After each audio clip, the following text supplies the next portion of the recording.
কই যাইবেন? রিকশাওয়ালাকে দেখে বেশ সুবিধার ঠেকল না। কেমন রক্ত লাল চোখ, তার উপর হরর মুভির চৌকিদারদের মতো এক্সপ্রেশন দিচ্ছে। আমি কিছুটা অস্বস্তি বোধ করলাম, কিন্তু স্টেশন থেকে রাত 12টায় এর চেয়ে উন্নত কিছু প্রত্যাশা করাও যায় না। জৈনপুর গ্রাম যাবেন? আমি ব্যাগ কাঁধ থেকে রিকশায় নামিয়ে বললাম। 70 টাকা দিতে হইব। কিছুটা থাগ লাইফ টাইপের চেহারা বানিয়ে বলল রিকশাওয়ালা। কেন 70 টাকা কেন? এইটুকু তো পথ। আমি চটে গেলাম। আপনার 50 জনের জিগান, কেউ যদি ওই দিক যাইবার চায়, আমি কান কেটে আপনার সামনে রেখে দেব। রিকশাওয়ালা আবারও থাগলাই ফেস বানালো। চারদিক তাকিয়ে দেখলাম আর কোনো রিকশার চিহ্ন মাত্র নেই। অগত্যা রিকশাওয়ালার এই বিরক্তিকর যুক্তি মেনে নিয়ে গজগজ করতে করতে রিকশা উঠলাম। রিকশার গতি দেখে বেশ খুশি হলাম। 70 টাকা পুষে যাওয়ার মতো গতিতে চলছে রিকশা, যেন ছোটখাটো একটা হাওয়াই জাহাজ।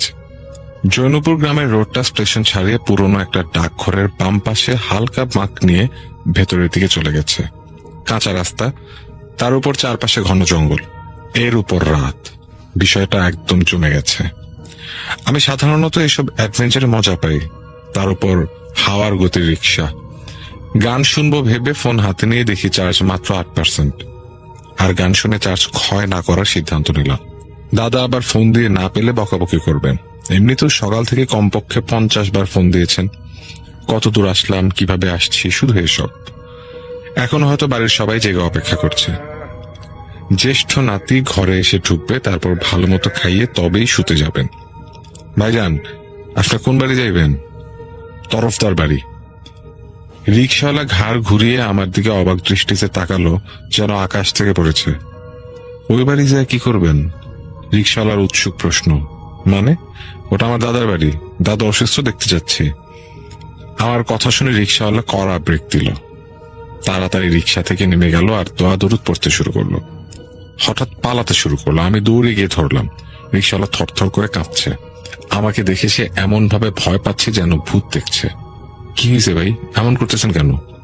রিকশাওয়ালা অনেকক্ষণ পর সম্বিত ফিরে পেল। বলল, ভাই আপনি কি দেশের বাইরে থাকেন? আমি বললাম, হ্যাঁ, 1 বছর দেশের বাইরে ছিলাম। কেন?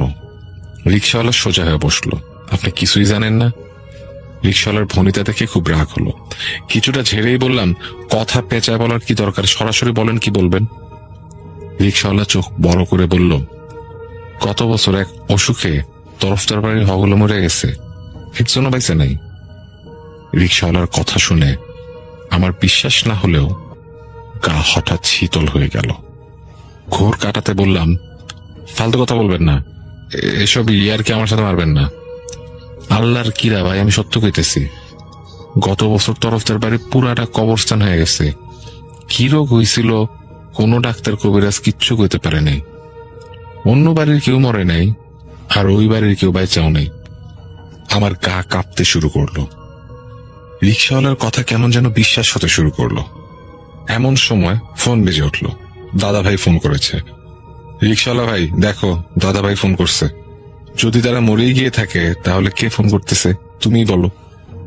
আমি ফোন রিসিভ করে লাউড স্পিকারে দিলাম।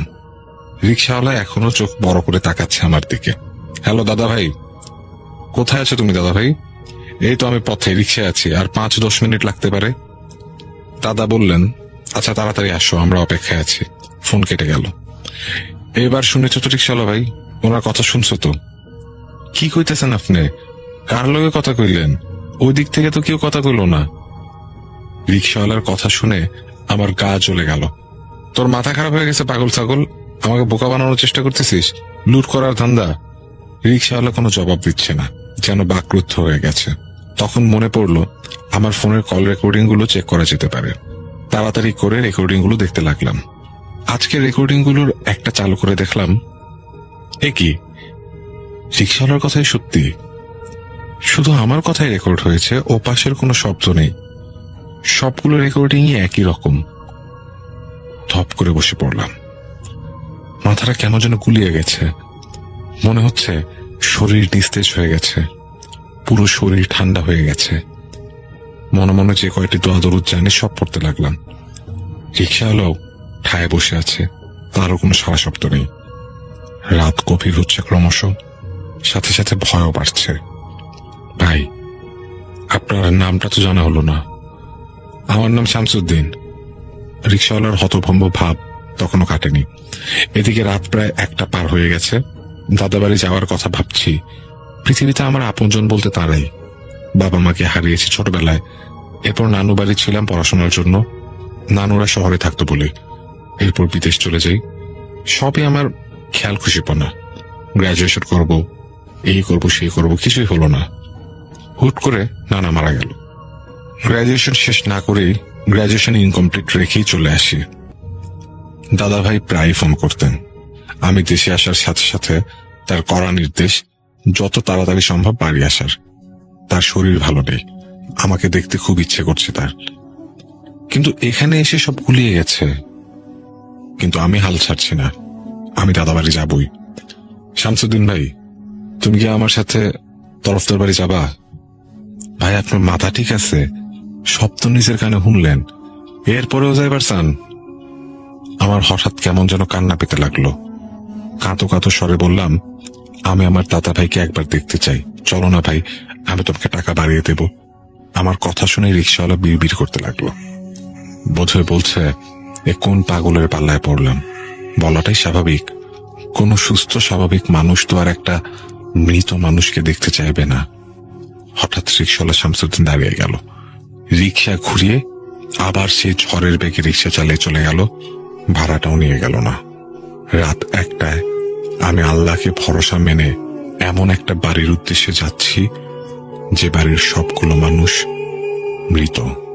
পথের মধ্যে 2বার দাদা ভাইয়ের ফোন এলো, রিসিভ করলাম না। দাদা বাড়ির গেটের সামনে এসে দাঁড়ালাম। একদম ঝকঝকে তকতকে, দেখে মনে হয় প্রতিদিন ঝাড় দেয়া হয়। বাড়ির সব মানুষ মারা গিয়ে থাকলে বাড়িটা ধ্বংসস্তূপ হয়ে পড়ার কথা। গেটে শব্দ করলাম, ভয়ে ভয়ে। ভেতর থেকে গলা খাকারির আওয়াজ শোনা গেল। এরপর হঠাৎ বিকট শব্দ করে গেটটা খুলে গেল। অন্ধকারে একটা লোক দাঁড়িয়ে আছে। চিনতে পারছি না ঠিক। একটু কাছে আসতেই চিনতে পারলাম। বুঝলো চাচা। চাচা কেমন আছেন? আমি শাহিন। শাহিন? আমরা সবাই তোমার অপেক্ষায় বসে আছি। কতদিন পরে তোমারে দেখতেছি, অনেক বড় হয়ে গেছো, চাচা গদগদ হয়ে বললেন। এমন সময় বাড়ির ভেতর থেকে দাদার শব্দ পেলাম। শাহিন আসছে, শাহিন। একটু এগোতেই দেখতে পেলাম দাদা ভাই এগিয়ে আসছেন। সেই হাসি মুখ, ধবধবে সাদা দাড়ি, কপালে সেই টুপি। আমাকে এসেই জড়িয়ে ধরলেন। দাদা ভাই কেমন আছেন আপনি? কান্না কান্না কণ্ঠে বললেন। এতদিন পরে আসছো জানতে দাদা ভাই কেমন আছে? আমি তো ভাবলাম তাও আসবা না, হয়তো মরলে দেখতে আসবা। দাদা ভাইয়ের চিরাচরিত আদরে আমি সব ভুলে গেলাম। আজ যা যা হয়েছিল সব বেমালুম ভুলে গিয়ে দাদা ভাইকে জড়িয়ে ধরে থাকলাম কিছুক্ষণ। একে একে সবার সাথে দেখা হলো। দাদু, 2জন চাচি, চাচাতো ভাইয়েরা, আমার জন্য সবাই জেগে বসে আছে। আমি আসার সাথে সাথে চাচি তরকারি গরম করতে বসিয়ে দিয়েছেন। দেখতে দেখতে 3টা বেজে গেল। আমাকে খেতে দেয়া হলো। সবাই আমার খাতিরদারি করতে বসে গেল, আর সাথে আমার ভ্রমণের গল্প শুনতে। তুমি স্টেশন থেকে কিভাবে আসলে? বুঝলো চাচা জিজ্ঞেস করেন। চাচা, রিক্সায় আসছি, একটাই রিক্সা ছিল, ওইটাই করে চলে আসছি। কার রিক্সা? দাদা সন্দেহের দৃষ্টিতে তাকিয়ে জিজ্ঞেস করলেন। লোকটার নাম শামসুদ্দিন। উনি বলল এই গ্রামে অন্য কোনো রিক্সাওয়ালা আসতে রাজি হবে না, উনি একমাত্র আসতে পারেন। ভাড়াও অবশ্য বেশি দাবি করেছেন, তাও কি করা, এত রাতে সফর সঙ্গে পাওয়া মুশকিল। সবাই আমার দিকে হা করে তাকিয়ে আছে। দাদা শব্দ করে তো আদরিত পড়তে লাগলেন। তারপর আমার গায়ে ফুঁ দিলেন। কি হয়েছে দাদা ভাই? আমি অবাক হয়ে প্রশ্ন করলাম। আল্লাহ তোমাকে সহি সালামতে নিয়ে আসছে, এটাই শুক্রিয়া। রিক্সাওয়ালা শামসুদ্দিন গত 1 মাস আগে অ্যাক্সিডেন্টে মারা গেছে। অনেকেই বলে দাঁড়ায় নাকি রিক্সা সহ প্রায় দেখা যায়। আমার হাত থেকে ভাতের লোকমাটা পড়ে গেল। গা কাঁপুনি শুরু হয়ে গেছে এবার। আস্তে আস্তে সব মিলে আসছে। ঝড়ের বেগে রিক্সা চালানো, স্টেশনে একা একজন মাত্র রিক্সাওয়ালা, ভয়ঙ্কর চোখ। ভাবতে গা শিউরে উঠছে যে একটা ভূতের সাথে এত রাতে আমি একসাথে ছিলাম। আবার সেই কিনা আমার পরিবারকে আমার কাছে মৃত হিসেবে উপস্থাপন করেছে, যাতে আমি এখানে না পৌঁছাতে পারি আর ওর উদ্দেশ্য সাধন হয়। কিন্তু একটা প্রশ্ন মাথায় ঘুরপাক খাচ্ছে, ওর উদ্দেশ্য যদি আমার ক্ষতি করা হয়, তাহলে আমাকে ফেলে পালিয়ে গেল কেন? সারা রাত ঘুম হলো না। উল্টাপাল্টা জিনিসপত্র মাথায় আসলো। ওই রিক্সাওয়ালাটার চেহারা মাথা থেকে সরাতে পারছিলাম না। আজ একটু হলেই হয়তো মারা পড়তাম। আমি তো রিক্সাওয়ালাটার কথা বিশ্বাসই করে নিয়েছিলাম। প্রায় বড় বাঁচা বেঁচে গেছি। এসব ভাবতে ভাবতে ফজরের আজান পড়ে গেল। আর ঘুমোতে পারলাম না। উঠে গেলাম শোয়া থেকে। প্রিয় লিসনার্স, আমাদের ভিডিওটি যদি বিন্দু পরিমাণ ভালো লেগে থাকে তাহলে একটি লাইক ও চ্যানেলটিকে সাবস্ক্রাইব করে দেবেন। ধন্যবাদ। অনেকক্ষণ রুমের মধ্যে হাঁটাহাঁটি করলাম। পুরো বাড়িতে কারো কোনো সারা শব্দ নেই। আশ্চর্য। নামাজ পড়তে ওঠেনি কেউ। ঘরের সামনের দরজা খুলে বেরিয়ে এলাম। আলো হয়ে গেছে অনেকটা। পাখিদের কিচিরমিচির ছাড়া আর কোনো শব্দ নেই। সাথে হালকা মিষ্টি বাতাস। দাদু বাড়ির পাশেই ধান ক্ষেত। আইল বেয়ে হাঁটতে শুরু করলাম। ছোটবেলায় এমনই আইল বেয়ে কত দৌড়াতাম। সাথে সাথে দাদা ভাইয়ের কাছে নালিশ চলে আসতো, আপনার নাতিরা ধান নষ্ট করে ফেলছে। দাদা ভাই কিছু বলতেন না, আমরা বাসকারা পেয়ে যেতাম। আজ আইল বেয়ে হাঁটতে গিয়ে সেসব স্মৃতি মনে পড়ছে। এসব ভাবতে ভাবতে অনেক দূর হেঁটে চলে এসেছি। আলো হয়ে গেছে অনেকটা। কিন্তু কিন্তু এই কি? কোথায় ধান ক্ষেত? এই যে থুথু মাঠ। অথচ আমার জানা মতে এখন ফসলের সিজন। এ সময় মাঠে শুধু ধান আর ধান থাকার কথা। দূর দূরান্তে তাকিয়েও কোনো ফসলের চিহ্ন মাত্র দেখতে পেলাম না। মাঠ পেরিয়ে একটা বাড়ি পেলাম। এটা রোকন মাঝির বাড়ি, কিন্তু বাড়ির অবস্থা খুবই নাজুক। ভেঙে গুড়িয়ে গেছে। দেখে মনে হচ্ছে কেউ থাকে না অনেক কাল ধরে। বাড়িটায় উঁকি দিয়ে দেখলাম দরজা জানালা ভাঙা, কেউ নেই বাড়িতে। মনটা কেমন একটা অশনি সংকেত দিল আপনা থেকেই। বাড়িতে ফিরে আসার সিদ্ধান্ত নিলাম। হাঁটতে হাঁটতে মনে হচ্ছে পথ ফুরাচ্ছে না। দাদা বাড়ির কাছাকাছি এসে বাড়িটার দিকে তাকালাম। কেমন যেন পরিবর্তন ফিল করছি। গেটটা ভীষণ পুরনো লাগছে। মনে হচ্ছে অযত্নে অবহেলায় খসে পড়ার উপক্রম। চারপাশের বেড়াগুলো একই হাল। গেট খুলে ভেতরে ঢুকেই আমার চোখ ছানা পড়া। এ কি হাল বাড়ির! একটা মানুষ মরে গেলে পচে গেলে যেমন বিশ্রী অবস্থা হয়, তেমনি অবস্থা বাড়িটার। দুদিন পর কঙ্কাল রূপ ধারণ করবে। কাল রাতে কি আমার চোখে পড়েনি? নাকি এখন আমার দৃষ্টিভ্রম হচ্ছে? 7-5 ভাবতে ভাবতে ভেতরে গেলাম। কিন্তু হায়, ভেতরেও একই অবস্থা। সবচেয়ে বড় হয়রানির কথা হচ্ছে ঘরের ভেতর কেউ নেই। সব রুম তন্ন তন্ন করে খুঁজলাম। দাদা দাদু চাচা চাচি কাউকেই পেলাম না। পুরো ঘরটা জীর্ণ শীর্ণ। সব আসবাবপত্রগুলো খুনে খেয়ে শেষ করে ফেলেছে। দেখে মনে হচ্ছে অনেক বছর এ বাড়িতে কেউ থাকে না। তবে কি শামসুদ্দিনের কথাই সত্যি? ও আল্লাহ! একটা চিৎকার দিয়ে ঘর থেকে বেরিয়ে রুদ্ধশ্বাসে দৌড়াতে লাগলাম। কতক্ষণ দৌড়ালাম জানি না। যখন থামলাম আমি তখন স্টেশনের কাছাকাছি। আর পারছি না, এতগুলো স্ট্রেস একসাথে নিতে পারছি না। রাস্তায় বসে পড়লাম আর হাউ মাউ করে কাঁদতে লাগলাম। কি করব আমি? কোথায় যাব? মাথাটা শূন্য হয়ে গেছে। ইচ্ছে করছে মরে যাই। এখন হয়তো আবার দাদাভাই ফোন করবেন, কিংবা শামসুদ্দিনের সাথে আবারও দেখা হয়ে যাবে। এই যে কোনো একটা হলে আমি আর নিতে পারবো না। কিছুক্ষণ শান্ত হয়ে বসার পর আবার দৌড়াতে শুরু করলাম। স্টেশনে এসে পৌঁছলাম অবশেষে। স্টেশনে কোনো মানুষ নেই। স্টেশন মাস্টারের রুমের দিকে ছুটলাম। পরে পরে ঘুমাচ্ছে সে। বোধহয় 10টার আগে কোনো ট্রেন নেই। স্যার শুনছেন? এই যে। আমার কথা হকচকিয়ে উঠল লোকটা। টেবিলের উপর থেকে চশমাটা নিয়ে পড়তে পড়তে বললেন, প্রথম ট্রেন 9টায়, কয়টা টিকিট? আমার ভয়ার্ত চেহারার দিকে এবার একটু মনোযোগ দিয়ে তাকালেন তিনি। কি হয়েছে আপনার? এত দৌড়াদৌড়ি করে কোত্থেকে আসছেন? আমি খুব বড় বিপদে পড়েছিলাম স্যার। কি বিপদ? আমি জৌনপুর গ্রামে গিয়েছিলাম। লোকটা নড়ে চড়ে বসলেন। চশমার মধ্য দিয়ে চোখটা বড় বড় করে বললেন, তারপর? লোকটার কৌতূহল এমন যেন আমি তাকে কোনো ইন্টারেস্টিং স্টোরি শোনাবো। স্যার, জৌনপুর গ্রামে কি হয়েছিল বলবেন প্লিজ? লোকটা বলল, এতদিন পর আপনি কোত্থেকে আসছেন মিয়া? জৌনপুর গ্রামের ইতিহাসই কবেই শেষ হয়ে গেল। লোকটার ফোনিতে দেখে আমার পিত্তি চলে গেল। আপনি আমাকে বলবেন স্পষ্ট করে? রাগান্বিত কণ্ঠে বললাম আমি। চশমা খুলে রাখতে রাখতে লোকটা বলল, গত বছর এক অজানা ভাইরাস ছড়িয়ে পড়ে জৌনপুর গ্রামে। অনেক বড় বড় ডাক্তার এসেও সেটা সমাধান করতে পারেনি। অনেকে বলে এটা আল্লাহর গজব ছিল। অনেকে বলে গ্রামে খারাপ জিনের আক্রমণ হয়েছে, কিন্তু শেষমেশ কেউ বাঁচেনি। পুরো জৈনপুর গ্রাম কবরস্থান হয়ে যায়। পাশের গ্রামের লোকেরও অনেকে পালিয়ে যায়। ওই গ্রামে এখন আর কেউ যায় না। শোনা যায় ওখানে এখনো নাকি রাতে ওই গ্রামের মানুষদের দেখা যায়। যে ওসবে আমার কাজ নেই, কে যাবে ভূতের বাড়ির নিমন্ত্রণ খেতে। মাথা তুলাতে লাগলেন স্টেশন মাস্টার। আমি চেয়ারে বসে পড়লাম, হা করে ঘড়ির দিকে চেয়ে রইলাম। 9টার ট্রেনে উঠবো। মরে যাও কিছু মানুষের সাথে পুরো একটা রাত কাটিয়েছি ভেবেই গা শিউরে উঠল।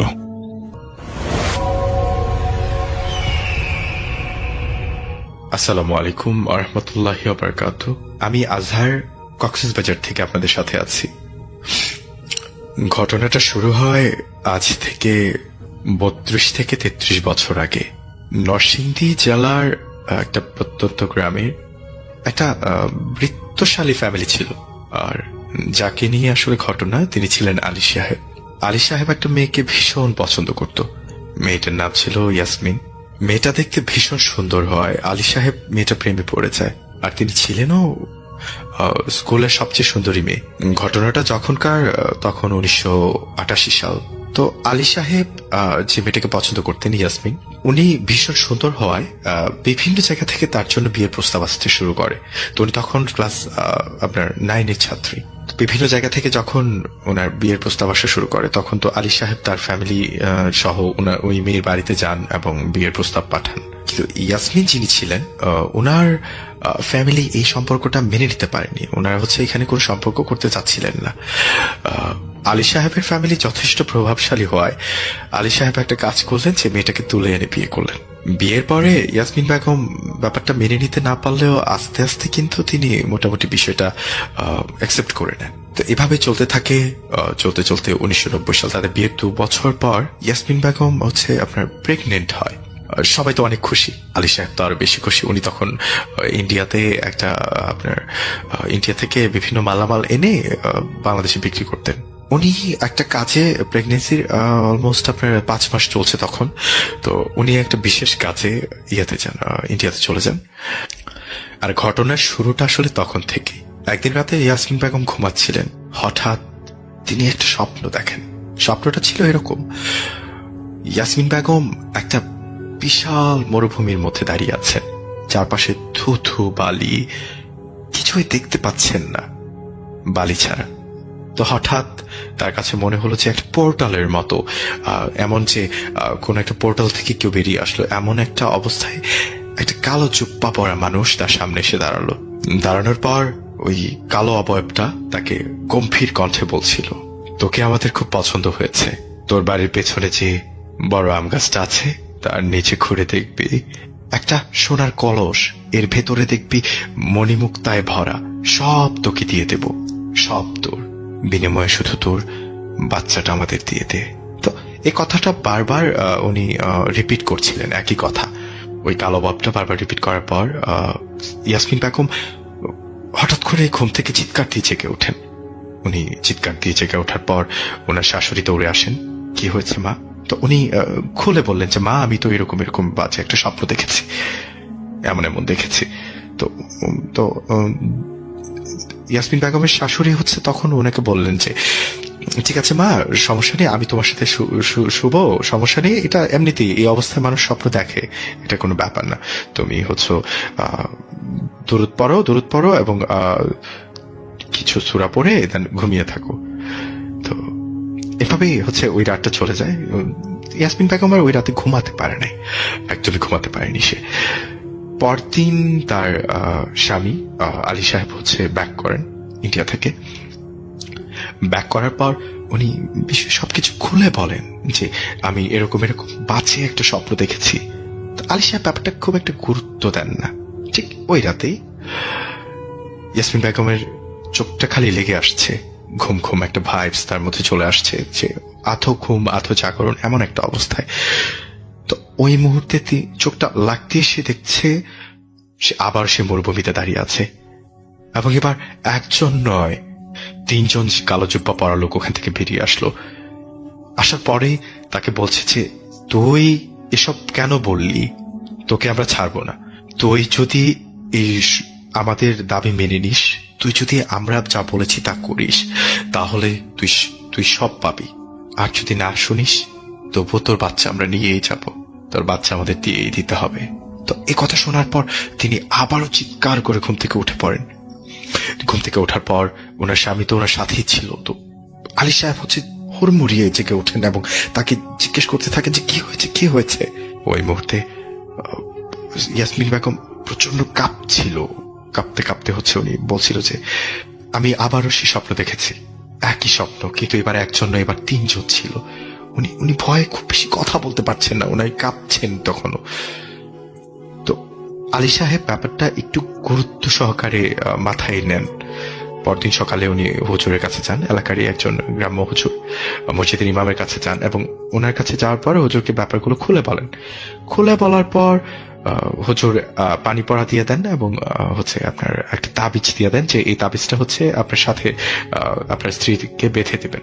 এবং হুজুর বিশেষ করে বলে দেন যে উনি যেন রাতের বেলা বাড়ির থেকে বের না হয়, সন্ধ্যার পর যেন কোনোভাবেই বাসা থেকে বের না হন, আর এই তাবিজটা কোনোভাবেই হাত থেকে খোলা যাবে না। তো আলী সাহেব বাসায় গিয়ে স্ত্রীকে ওযু করে আসতে বলেন এবং নামাজ পড়ে দেন এটা বেঁধে দেন হাতে। আর ওই দিন থেকে উনি এই স্বপ্নটা দেখেন না বেশ কিছুদিন। আবারও আলী সাহেবের বিশেষ একটা কাজে ইন্ডিয়াতে যেতে হয়। ইন্ডিয়াতে যাওয়ার পর ওই দিন ছিল ভীষণ, আকাশটা ভীষণ খারাপ ছিল, আপনার বৃষ্টি হবে, ঝড় হবে এমন একটা অবস্থা। তো ঘরে কেরোসিন ছিল না।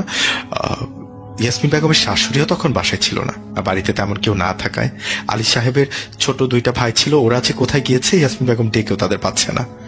তো মোটামুটি সন্ধ্যার আজানের কিছুক্ষণ আগে, মাগরিবের আজানের কিছুক্ষণ আগে ইয়াসমিন বেগম আস্তে আস্তে হাঁটতে হাঁটতে বের হন। এটা মেবি আপনার ওই যে হুজুর দেখিয়েছিল তার 1 মাস পর হবে। তো উনি বের হন। উনি তখন মোটামুটি চারদিক অন্ধকার, কারণ আকাশ মেঘাচ্ছন্ন থাকায় চারদিক অন্ধকার হয়েছিল।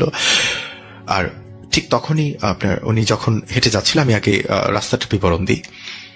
রাস্তাটা ইয়াসমিন বেগমের বাড়ির সাথে রাস্তা, আলী সাহেবের বাসার সামনে রাস্তা দিয়ে বরাবর হেঁটে গেলে, তখন তো পাকা রাস্তা ছিল না, কাঁচা রাস্তা। তো বরাবর সামনে হেঁটে গেলেই আপনার অল্প একটু 2 মিনিট হেঁটে গেলে বিশাল একটা বাঁশঝাড়, আর বাঁশঝাড়ের মধ্যে পুরাতন কিছু কবর, এবং ওই কবরের থেকে আরো আপনার 2 মিনিট হাঁটলে দোকান। তো উনি যান, ইয়াসমিন বেগম দোকানে যান, দোকানে গিয়ে কেরোসিন কিনেন এবং ব্যাক করার সময় ঘটে আসল ঘটনা। উনি যখন বাসায় ফিরে আসছিলেন তখন হঠাৎ ওনার পায়ের নিচে কি যেন একটা পড়লো, একেবারে নরম। তো উনি একটু ঘাবড়ে গেলেন, উনি লাফতি পিছনে চলে আসলেন। লাফতি পিছনে আসার পর উনি যখন নিচের দিকে তাকান, নিচের দিকে তাকিয়ে দেখেন একটা আকাশ বিদ্যুৎ চমকাচ্ছিল। তখন ওই মুহূর্তে আকাশে বিদ্যুৎ চমকাচ্ছিল। তো বিদ্যুতের আবছা আলোয়, বাঁশঝাড়ের মধ্যে তো অন্ধকার থাকে, তো ওইখানে আবছা আলোয় উনি দেখতে পান একটা নবজাতক শিশু উনার পায়ের চাপে একেবারে বিধ্বংসী একটা অবস্থা, যেটা আমি বর্ণনা করতে পারছি না। একদম ওর চোখ বের হয়ে গেছে, চ্যাপটা হয়ে গেছে, এমন কিছু একটা। এটা দেখার পর তিনি চিৎকার করে অজ্ঞান হয়েছে ওই জায়গাতেই। তো ওনার চিৎকার শুনে দোকান থেকে অনেকেই দৌড়ে আসেন। দৌড়ে এসে তারপর দেখেন যে উনি অজ্ঞান হয়ে গেছেন এবং ওনাকে ধরে বাসায় নিয়ে আসা হয়। তো ওই দিন রাতে ওনার ভীষণ রকম আপনার রক্তক্ষরণ শুরু হয়। তো এভাবে এই রক্তক্ষরণ হতে হতে একটা সময় ওনার মিসক্যারেজ হয়ে যায়। আসলে ব্যাপারটা অনেক কষ্টের ছিল তাদের জন্য। ব্যাপারটা আসলে সত্যি তাদের জন্য ভীষণ কষ্টের ছিলেন। আলী সাহেব তো খুব কষ্ট পেয়েছেন এবং তার ফ্যামিলি সবাই ভীষণ মন খারাপ হয়ে যায় সবার। তাও ইয়াসমিন বেগমকে সবাই অনেকটা সান্ত্বনা দেন, সান্ত্বনা দিয়ে বোঝানোর চেষ্টা করেন এবং বোঝান। তো আস্তে আস্তে ব্যাপারগুলো ঠিক হতে থাকে। কিন্তু আর একটা সমস্যা শুরু হয় তার কিছুদিন পর থেকে। ইয়াসমিন বেগম, বোঝেনি তো গ্রামের অবস্থাটা যেরকম হয় আর কি, প্রত্যন্ত গ্রাম অঞ্চল। তো সেক্ষেত্রে ওনাকে মানুষ বাঞ্ছা ডাকা শুরু করে। 1 বছর, 2 বছর, 3 বছর, 4 বছর কেটে যায়, কিন্তু তার কোনো সন্তান হচ্ছিল না। তো সবাই ওকে বাঞ্ছা, এটা সেটা বিভিন্ন ভাবে তাকে অপমান অপদস্থ করত। আলী সাহেব সব দেখে শুনেও উনি কিছু বলতে পারতেন না। কি বলবেন? ওনার ফ্যামিলি থেকে ওনাকে আবারও বিয়ে করার জন্য চাপ দেওয়া হয়, কিন্তু আলী সাহেব কখনোই ইয়াসমিন বেগমকে ছাড়তে চান নাই, উনি ছাড়তে চান না। ওই দিনই হচ্ছে আপনার কিছুদিন পরে আর কি একটা হুজুর বলা যায় না, পাগল টাইপের একটা মানুষ আসে ওনাকে, তবে খুব পরিষ্কার পরিচ্ছন্ন। তো উনি হচ্ছে পাগল টাইপের একটা মানুষ, কিন্তু খুবই পরিষ্কার পরিচ্ছন্ন। উনি বাসা ইয়াসমিন বেগমের এখানে এসে বলছেন যে মাগো, আমি অনেকদিন ধরে ভালো করে খাই না, আমাকে খেতে দিবি? তো ইয়াসমিন বেগম ঘরের ভিতর ঢুকে দেখেন যে আসলে শুধু একজনেরই খাবার আছে, আর কারো মানে একজন যদি ওনাকে যদি খাবারটা দিয়ে দেয় তাহলে উনি খেতে পারবেন না। তো উনি ভাবলেন যে থাক, ব্যাপার না, আমি হচ্ছে একটা বেলা না হয় না খেয়ে থাকবো। তো উনি ওই পাগলটাকে খাওয়ান, মানে ওই খাবার দেন, এবং পাগলটা খুব আয়েশ করে খাওয়া দাওয়া শেষ করে বলতেছে, মা, মানে পাগলটা বলছিল ইয়াসমিন বেগমকে যে মা, তোর অনেক কষ্ট না, আচ্ছা তুই একটা কাজ করবি, আমি একটা দোয়া বলে গেলাম। উনি একটা দোয়া বলেন যে তুই এই দোয়াটা আজ থেকে পড়া শুরু করবি, তুই 5 ওয়াক্ত নামাজ পড়ে এটা প্রত্যেক দিন পড়বি, এবং এটা তুই 1,24,000 বার পড়বি। তো কথাটা শুনে মানে ইয়াসমিন বেগম, মানে ওনাকে দেখে খুব ভালো লাগে আসলে। ইয়াসমিন বেগমের লোকটা খুব পরিষ্কার পরিচ্ছন্ন, খুব গুছিয়ে কথা বলেন, কেমন যেন একটা সুঘ্রাণ আসছে তার শরীর থেকে, মানে উনি ইয়াসমিন বেগমও কেন যেন কথাটা মেনে নেন। তো উনি দোয়াটা হচ্ছে লিখে রাখেন এবং এটা দোয়াটা পড়তে থাকেন। এভাবেই প্রত্যেকদিন আপনার উনি ওই লোকটা যাওয়ার পর হচ্ছে এভাবেই পড়তে থাকেন। উনি দৈনিক নামাজের পর এভাবে পড়তে শুরু করেন। তো যখন 2 মাস কাটে, 2 মাস কাটার পর হচ্ছে সবাই জানতে পারে যে হচ্ছে ইয়াসমিন বেগম তিনি আবারও প্রেগনেন্ট। এই কথা শুনে আলী সাহেব খুশি হন, সবাই অনেক বেশি খুশি হন, মানে সবাই অনেক খুশি হয়ে যান। আর সবচেয়ে বেশি খুশি হন হচ্ছে আলী সাহেব, যে যাক, এবার আমিও বাবা হব, মানে উনি বাবা হবার একটা শক্ত সবারই থাকে, তাই না? এভাবে চলতে থাকে এবং ইয়াসমিন বেগম ওই দোয়াটা পড়তে থাকেন, 5 ওয়াক্ত নামাজ পড়তে থাকেন। ওনার প্রেগনেন্সি যখন আবারও 5 মাস 5.5 মাস হবে, তিনি আবারও স্বপ্নে সে একই জায়গায় সেই বালুর চর, সে মানুষ, সে কালো চুট পরা মানুষগুলোকে দেখতে পান, এবং তারা একই কথা বলছে যে তোর ওই সন্তানটাকে তো নিয়ে গেছি, তোর ওই সন্তানটা নিয়ে গেছি, এবার এটা কেউ দিয়ে দে, এই যা ধন সম্পত্তি আছে সব তোর, এই স্বর্ণমুদ্রা সব তোর, এই স্বর্ণের কলস তোর। তো ইয়াসিন বেগম ঘুমের মধ্যে কান্নাকাটি শুরু করেন, এবং হচ্ছে ওই স্বপ্নের মধ্যে ওদেরকে মানে কান্নাকাটি করে ওদের পায়ে পড়ে যান যে আপনারা আমাকে আর কষ্ট দিয়েন না, আমি আমার এই সন্তানটাকে হারালে মরে যাব। তো ওরা বলছে, না, তুই যত কিছু বলিস এই সন্তানটা আমাকে দিয়ে দিতে হবে। তো ইয়াসমিন বেগম খুব কান্না করছেন। তো আলী সাহেব দেখতে পাচ্ছেন যে ইয়াসমিন বেগম ঘুমের মধ্যে প্রচন্ড কান্নাকাটি করছেন। আলী সাহেব ইয়াসমিন বেগমকে ধরে ধাক্কা দেন, আস্তে করে যখন তাকে ধাক্কা দেন তখন ইয়াসমিন বেগম লাফ দিয়ে উঠে পড়েন এবং ওনার স্বামীকে জড়িয়ে ধরে ভীষণ কান্নাকাটি করতে থাকেন, খুব কান্নাকাটি করছিলেন। তখন হচ্ছে আলী সাহেব বলেন, কি হয়েছে তোমার? তখন ইয়াসমিন বেগম আবারও সবকিছু খুলে বলেন। এবার তো আলী সাহেব ভীষণ ভয় পেয়ে যান। এক সময়ে ওনারা বড় একজন হুজুরের কাছে যান, বড় একজন মৌলানা হুজুরের কাছে যান, আমি নামটা নাই বললাম। তো ওখানে যাওয়ার পর হচ্ছে ইয়াসমিন বেগমকে নিয়ে যান ওই হুজুরের কাছে, এবং উনি ঝাড়ফুঁক করে দেন এবং বলেন যে ওর ওপরে অনেক আগে থেকে বদজিনদের নজর ছিল, বদজিনরা ওকে পছন্দ করতো, কিন্তু বিয়ের পর ওর কাছে অনেকদিন আসে নাই, কিন্তু এখন তারা বিভিন্ন ভাবে তাকে সমস্যা করছে এবং তারা চায় না যে তার কোন সন্তান হোক। যাই হোক, এভাবেই চলতে থাকে। আর হচ্ছে আপনার ওই হুজুর, যিনি বড় হুজুর, উনি বলেন যে আমি তাবিজ দিচ্ছি, আর হচ্ছে আমি আসবো, আমি এসে তোমাদের বাড়ি হচ্ছে বন্ধ করে দিয়ে যাব। তো ঠিক আছে, সবকিছু ঠিকঠাক চলতে থাকে এবং ইয়াসমিন বেগমও ওই স্বপ্নগুলো দেখেন না। এর 2 দিন পর হুজুর এসে বাড়ি বন্ধ করে দিয়েছেন। তো ইয়াসমিন বেগম কিন্তু সে রিচুয়ালটা করছিল। রিচুয়াল মিনস ওই যে দোয়াটা একজন পাগল দিয়ে গিয়েছিলেন, ওইটা পড়ছিলেন। তো এভাবে পড়তে পড়তে যেদিন হচ্ছে আপনার 1,24,000 বার এটা পড়া শেষ হয়, দিনটা ছিল 1996 সালের 10 ফেব্রুয়ারি। ঠিক সেদিন দুপুর থেকেই তার ইয়াসমিন বেগমের হচ্ছে আপনার প্রসব বেদনা শুরু হয়। তো প্রসব বেদনা শুরু হওয়ার পর ওই দিন রাতের বেলা হচ্ছে তার একটা ছেলে জন্মগ্রহণ করে, তার সন্তান পৃথিবীতে আসেন, এবং মানে তারা অনেক বেশি খুশি হয়। কিন্তু ব্যাপারটা ছিল যে ছেলেটা কাঁদতো না, আবার হঠাৎ করে এমন কান্নাকাটি শুরু করতো যে কোনোভাবেই তাকে থামানো যেত না।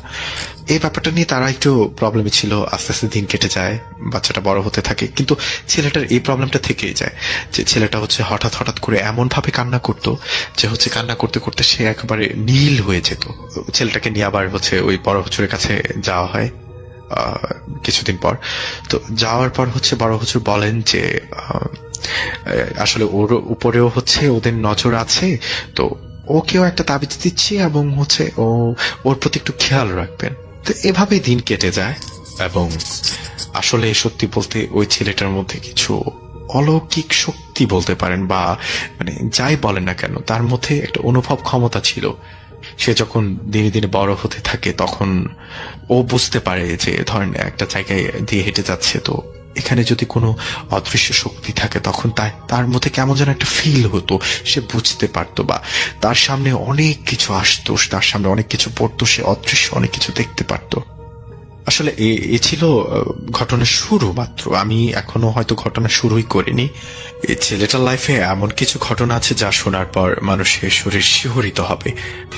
প্রিয় লিসনার্স, আমাদের ভিডিওটি যদি বিন্দু পরিমাণ ভালো লেগে থাকে তাহলে একটি লাইক ও চ্যানেলটিকে সাবস্ক্রাইব করে দেবেন। ধন্যবাদ। প্রিয় লিসেনার্স, আসসালামু আলাইকুম। আমি আফনান, আশা করি সবাই ভালো আছেন, সুস্থ আছেন। এবারের ঘটনাটি আমরা পেয়েছি একজন রেমিটেন্স যোদ্ধা ভাইয়ের কাছ থেকে, যার নাম আব্দুল করিম।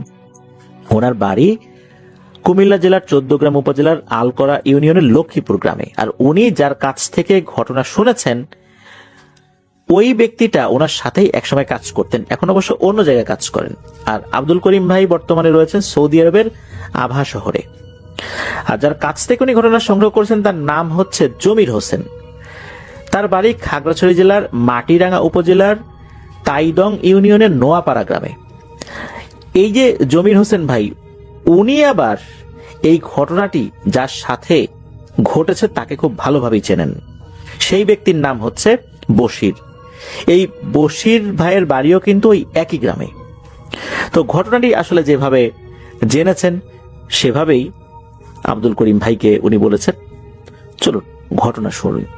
তো এই ঘটনাটি মূলত ঘটেছিল এখন থেকে 10 বছর এরকম একটা সময় আগে হবে আর কি। তো এই যে জমির ভাই, ওনারা প্রায় 8-10 জন বন্ধু বান্ধব সবসময় একসাথে চলাচল করতেন, কারণ ওনারা সবাই গরু পালতেন।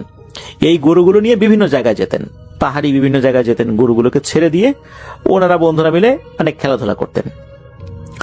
3টা জায়গার মধ্যে ওনারা সবচেয়ে বেশি যেতেন।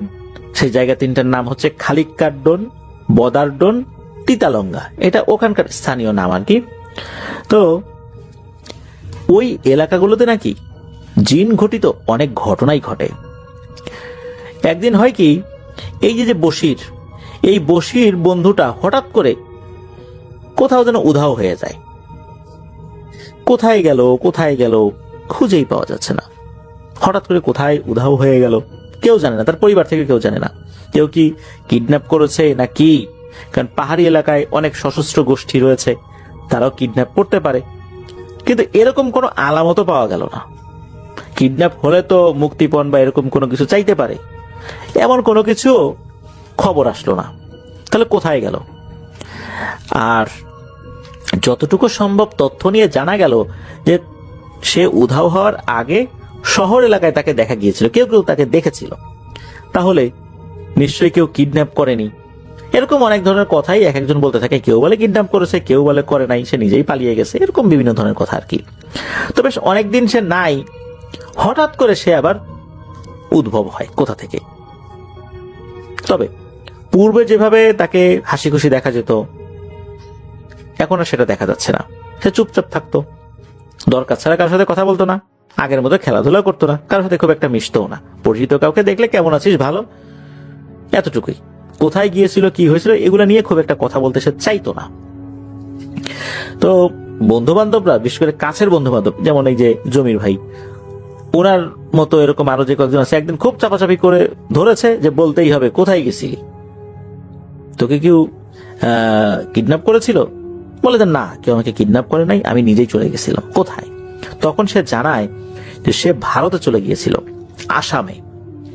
সে আসামে গিয়ে তন্ত্রমন্ত্র শিখবে এই চিন্তা করে গিয়েছে। তবে সেখানে যাওয়ার পর দেখলো যে এই তন্ত্রমন্ত্র শেখার জন্য একজন গুরু প্রয়োজন। আর এই গুরু যারা আছেন অনেকেরই ভাষা এই বশির ভাই বোঝেন না। আর এই গুরুদের কাছে দীক্ষা নিতে হলে দীর্ঘ সময় প্রয়োজন। ওইখানে গিয়ে উনি দেখলেন যে অনেকে আছেন 20 বছর 25 বছর ধরে দীক্ষা নিচ্ছেন, এখনো তার বাড়িতে ফেরত যান নাই।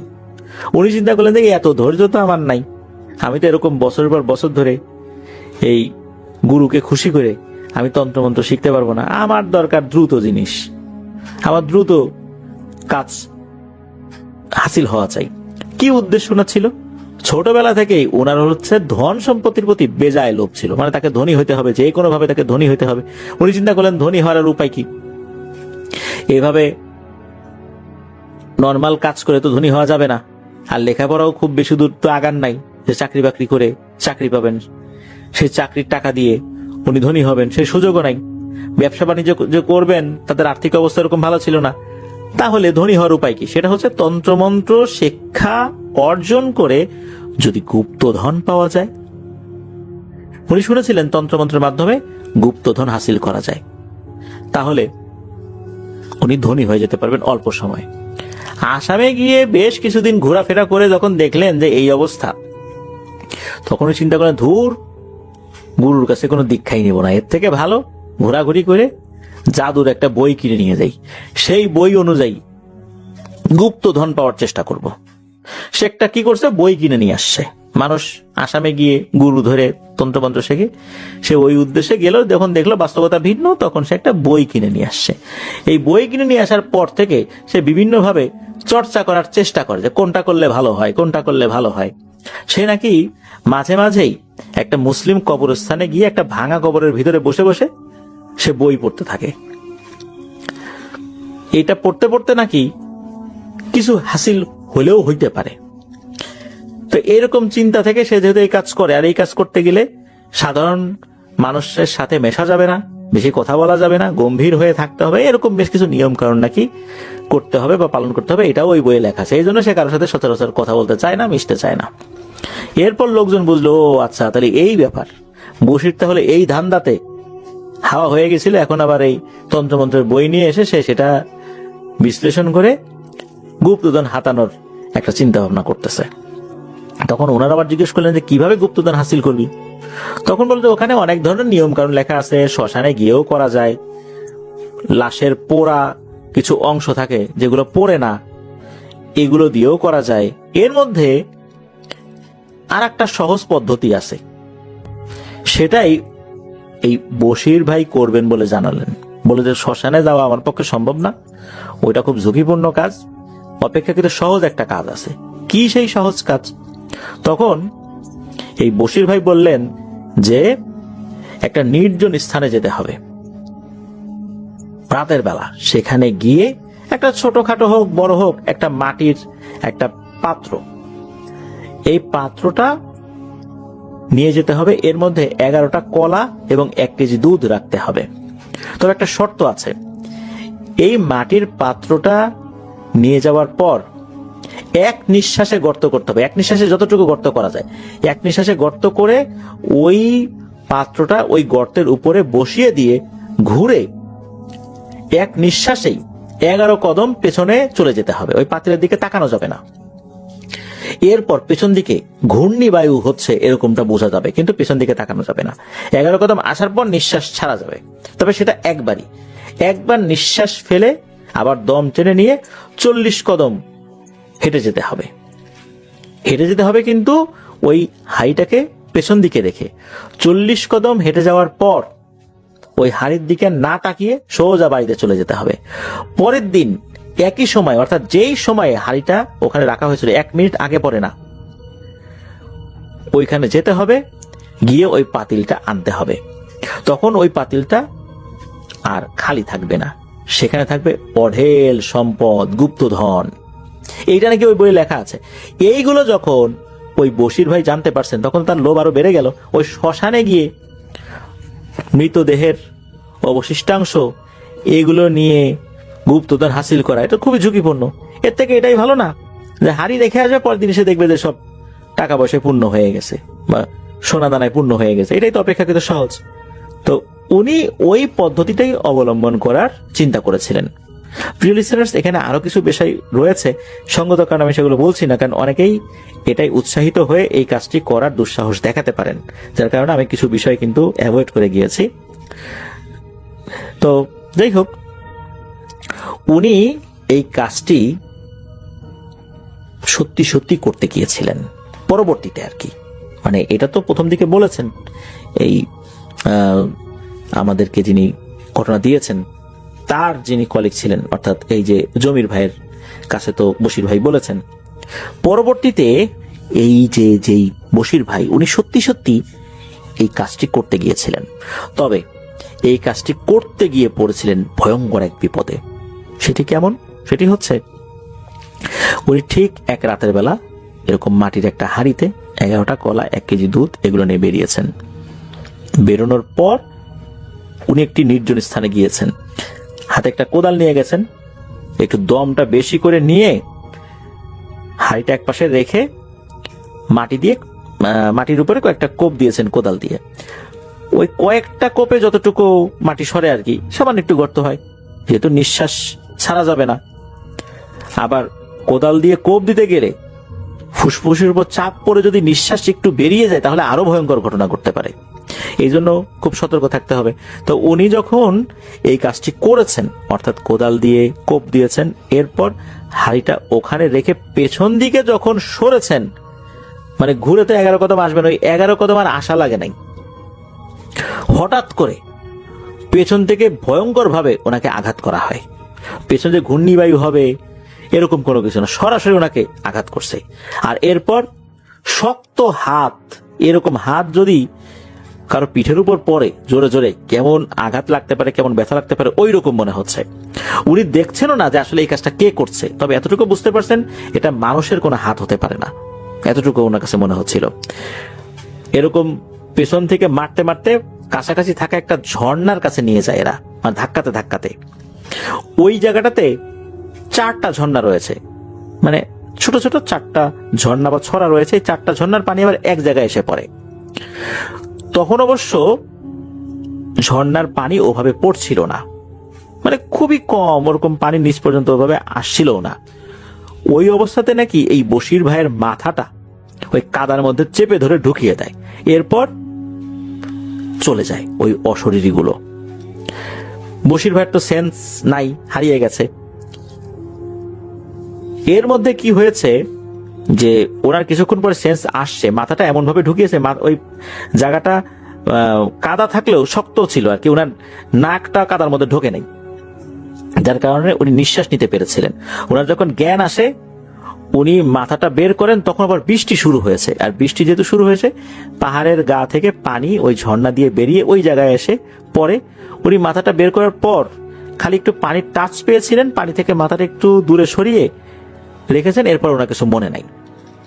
4 দিন পর নাকি লোকজন ওনাকে খুঁজে পায়। কিভাবে? ওই জায়গাতে তো লোকজন সচরাচর যায় না, কারো গরু হারিয়ে গিয়েছিল, ওখানে তো অনেকেই গরু পালে পাহাড়ি এলাকায়, গরু হারিয়ে গেছে। গরু খুঁজতে খুঁজতে ওই ঝর্ণার দিকে গিয়েছে, কারণ গরু হয়তো পানি খেতে পারে, পিপাসা লাগতে পারে, ওই ঝর্ণার ওই দিকে যেতে পারে ওখানে পানি খাবার জন্য। এই জন্য ওই দিকে যাওয়ার পর ওখানে বশির ভাইকে অজ্ঞান অবস্থায় পায়। তাও সেটা এই ঘটনা 4 দিনের মাথায় নাকি। ওখান থেকে বশির ভাইকে উদ্ধার করে নিয়ে আসা হয়। এরপর ওনার শারীরিক অবস্থা আস্তে আস্তে খারাপ হতে থাকে। তখন কিন্তু ওনার সেন্স ছিল মোটামুটি, টুকিটাকি কবিরাজি যারা জানে তাদেরকে দেখানো হলেও তারা কিছু বলতে পারে নাই। এরপর একজন তান্ত্রিকের সন্ধান পাওয়া যায়, যে ওই আসামে গিয়ে সে তন্ত্রমন্ত্র শেখে, আর তার বাড়ি হচ্ছে কুমিল্লা। তো সৌভাগ্যজনক ভাবে ওই সময় সে কুমিল্লাতে অবস্থান করছিল, মানে কিছুদিন জন্য আসছে, ওস্তাদের অনুমতি নিয়ে আবার সে যাবে ওখানে। তো কুমিল্লাতে সে আসছে, এরকম একটা সন্ধান যখন পাওয়া যায়, কুমিল্লাতে তার কাছে নিয়ে যাওয়া হয়। তো কুমিল্লাতে যখন তার কাছে নিয়ে যাওয়া হয়, তখন এই বশির ভাইকে দেখেই নাকি ওই তান্ত্রিক অশুভ কিছু বুঝতে পেরেছিলেন। ওই সময় কিছু বলেন নাই, তান্ত্রিক একটি বৃত্ত এঁকে তার মধ্যে ওই বশির ভাইকে বসান এবং বিভিন্ন ধরনের মন্ত্র পড়ে 1 গ্লাস পানির সামনে রেখে 1 হাতের মুঠোয় কিছু বালু নিয়ে মন্ত্র পড়ে ওই গ্লাসের উপর যখনই ছুঁড়ে মেরেছে বিকট আওয়াজে ওই গ্লাসটা ভেঙে যায়। এটা দেখে তো সবার মনের মধ্যে ভয় চলে আসে, একটা ভয়ঙ্কর অবস্থা সৃষ্টি হয় ওখানে। সাথে সাথে তান্ত্রিক বলে ওঠে আপনারা চলে যান, এই লোককে আর ঠিক করার কোনো সুযোগ নাই, আর কোনো তান্ত্রিক কবিরাজি একে ঠিক করতে পারবে বলে মনে হয় না। কি হয়েছে কেন হয়েছে এই বিষয়ে ওই তান্ত্রিক কোনো উত্তর দেয় নাই। ওখান থেকে আসার পর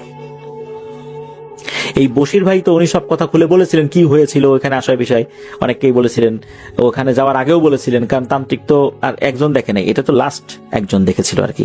এর আগেও বিভিন্ন মানুষের সাথে কথা হয়েছে, বশির ভাই বলছিলেন যে উনি কি করতে গেছিলেন, এই জন্য অনেক মানুষ জেনে যায়। তবে ওই তান্ত্রিকের কাছ থেকে আসার পর থেকে বশির ভাইয়ের মধ্যে পাগলামি ভাব শুরু হয়ে যায়।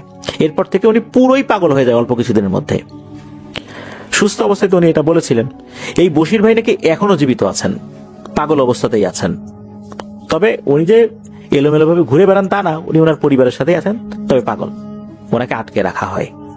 দারুণ একটা ঘটনা ছিল, খুব ভালো লেগেছে আমার কাছে।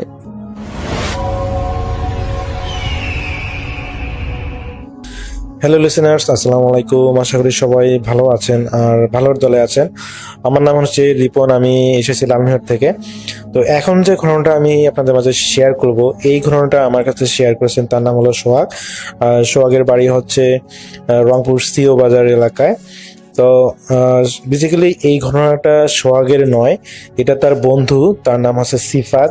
এটা হলো সিফাতের ঘটনা। আর সিফাতের বাড়ি হচ্ছে কুড়িগ্রামের রৌমারিতে।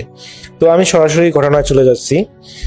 তো সিফাত ভাই ছোটবেলা থেকেই অনেক শান্ত শিষ্ট ছিলেন, ভদ্র টাইপের ছিলেন।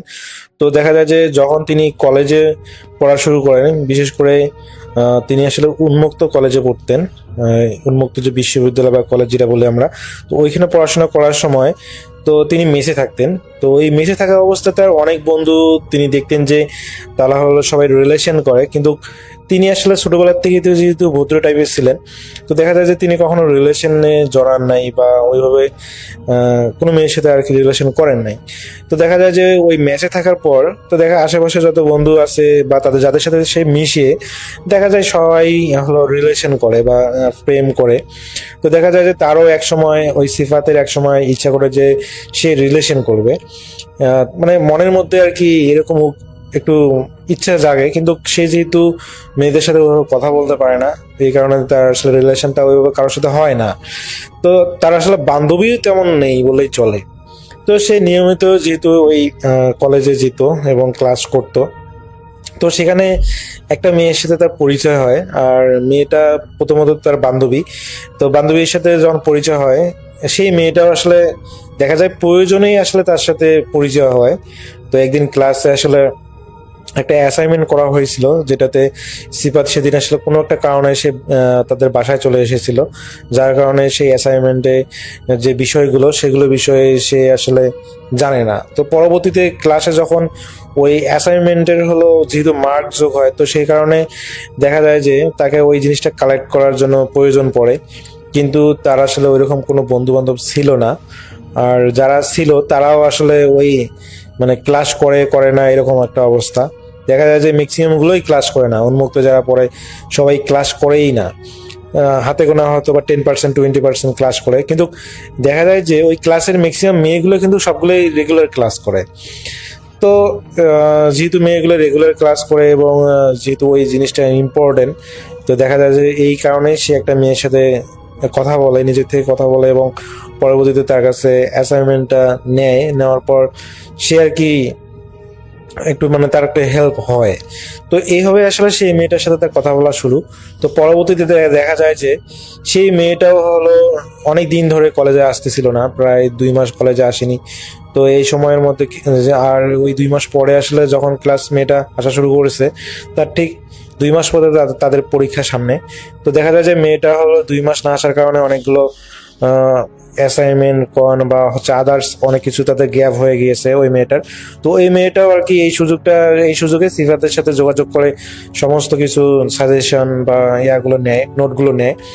তো এটার মাধ্যমে আসলে ওদের একটা ভালো একটা বন্ডিং বা কথাবার্তা হচ্ছিল।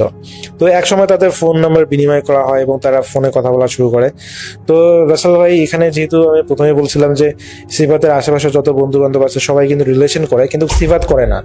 তো পরবর্তীতে দেখা যায় যে সিফাতের ওই মেয়েটাকে আস্তে আস্তে ভালো লাগা শুরু করে এবং রাসেল ভাই তাদের এরকম করে প্রায় 2 বছর তারা সেখানে কলেজে তারা অধ্যয়ন করার পর সিফাত একসময় সাহস করে সেই মেয়েটাকে প্রপোজ করে এবং মেয়েটাও সিফাতকে জানায় যে সেও তাকে ভালোবাসে। এবং রাসেল ভাই যখন তারা দুজনে দুজনকে বলে যে হ্যাঁ দুজন দুজনকে ভালোবাসে এবং তাদের ভালোবাসাটা একটা খুবই ভালোভাবে আর কি কন্টিনিউ হতে থাকে। তো এরকম করে কন্টিনিউ হতে হতে তারা একটা ভালো ফ্রেন্ডশিপ, ভালো রিলেশনে চলে যায়। তো এক সময় তারা সিদ্ধান্ত নেয় যে তারা বিয়ে করবে। তো যেহেতু তাদের অলরেডি বিয়ের বয়স হয়ে গিয়েছে, তো দেখা যায় যে যদিও তারা প্রতিষ্ঠিত না বা সিফাত বা হচ্ছে সে মেয়েটা পড়াশোনা এখনো শেষ হয়নি, কিন্তু আসলে যারা রিলেশন করে তারা তো একসময় বিয়ে করে অনেক সময় দেখা যায়।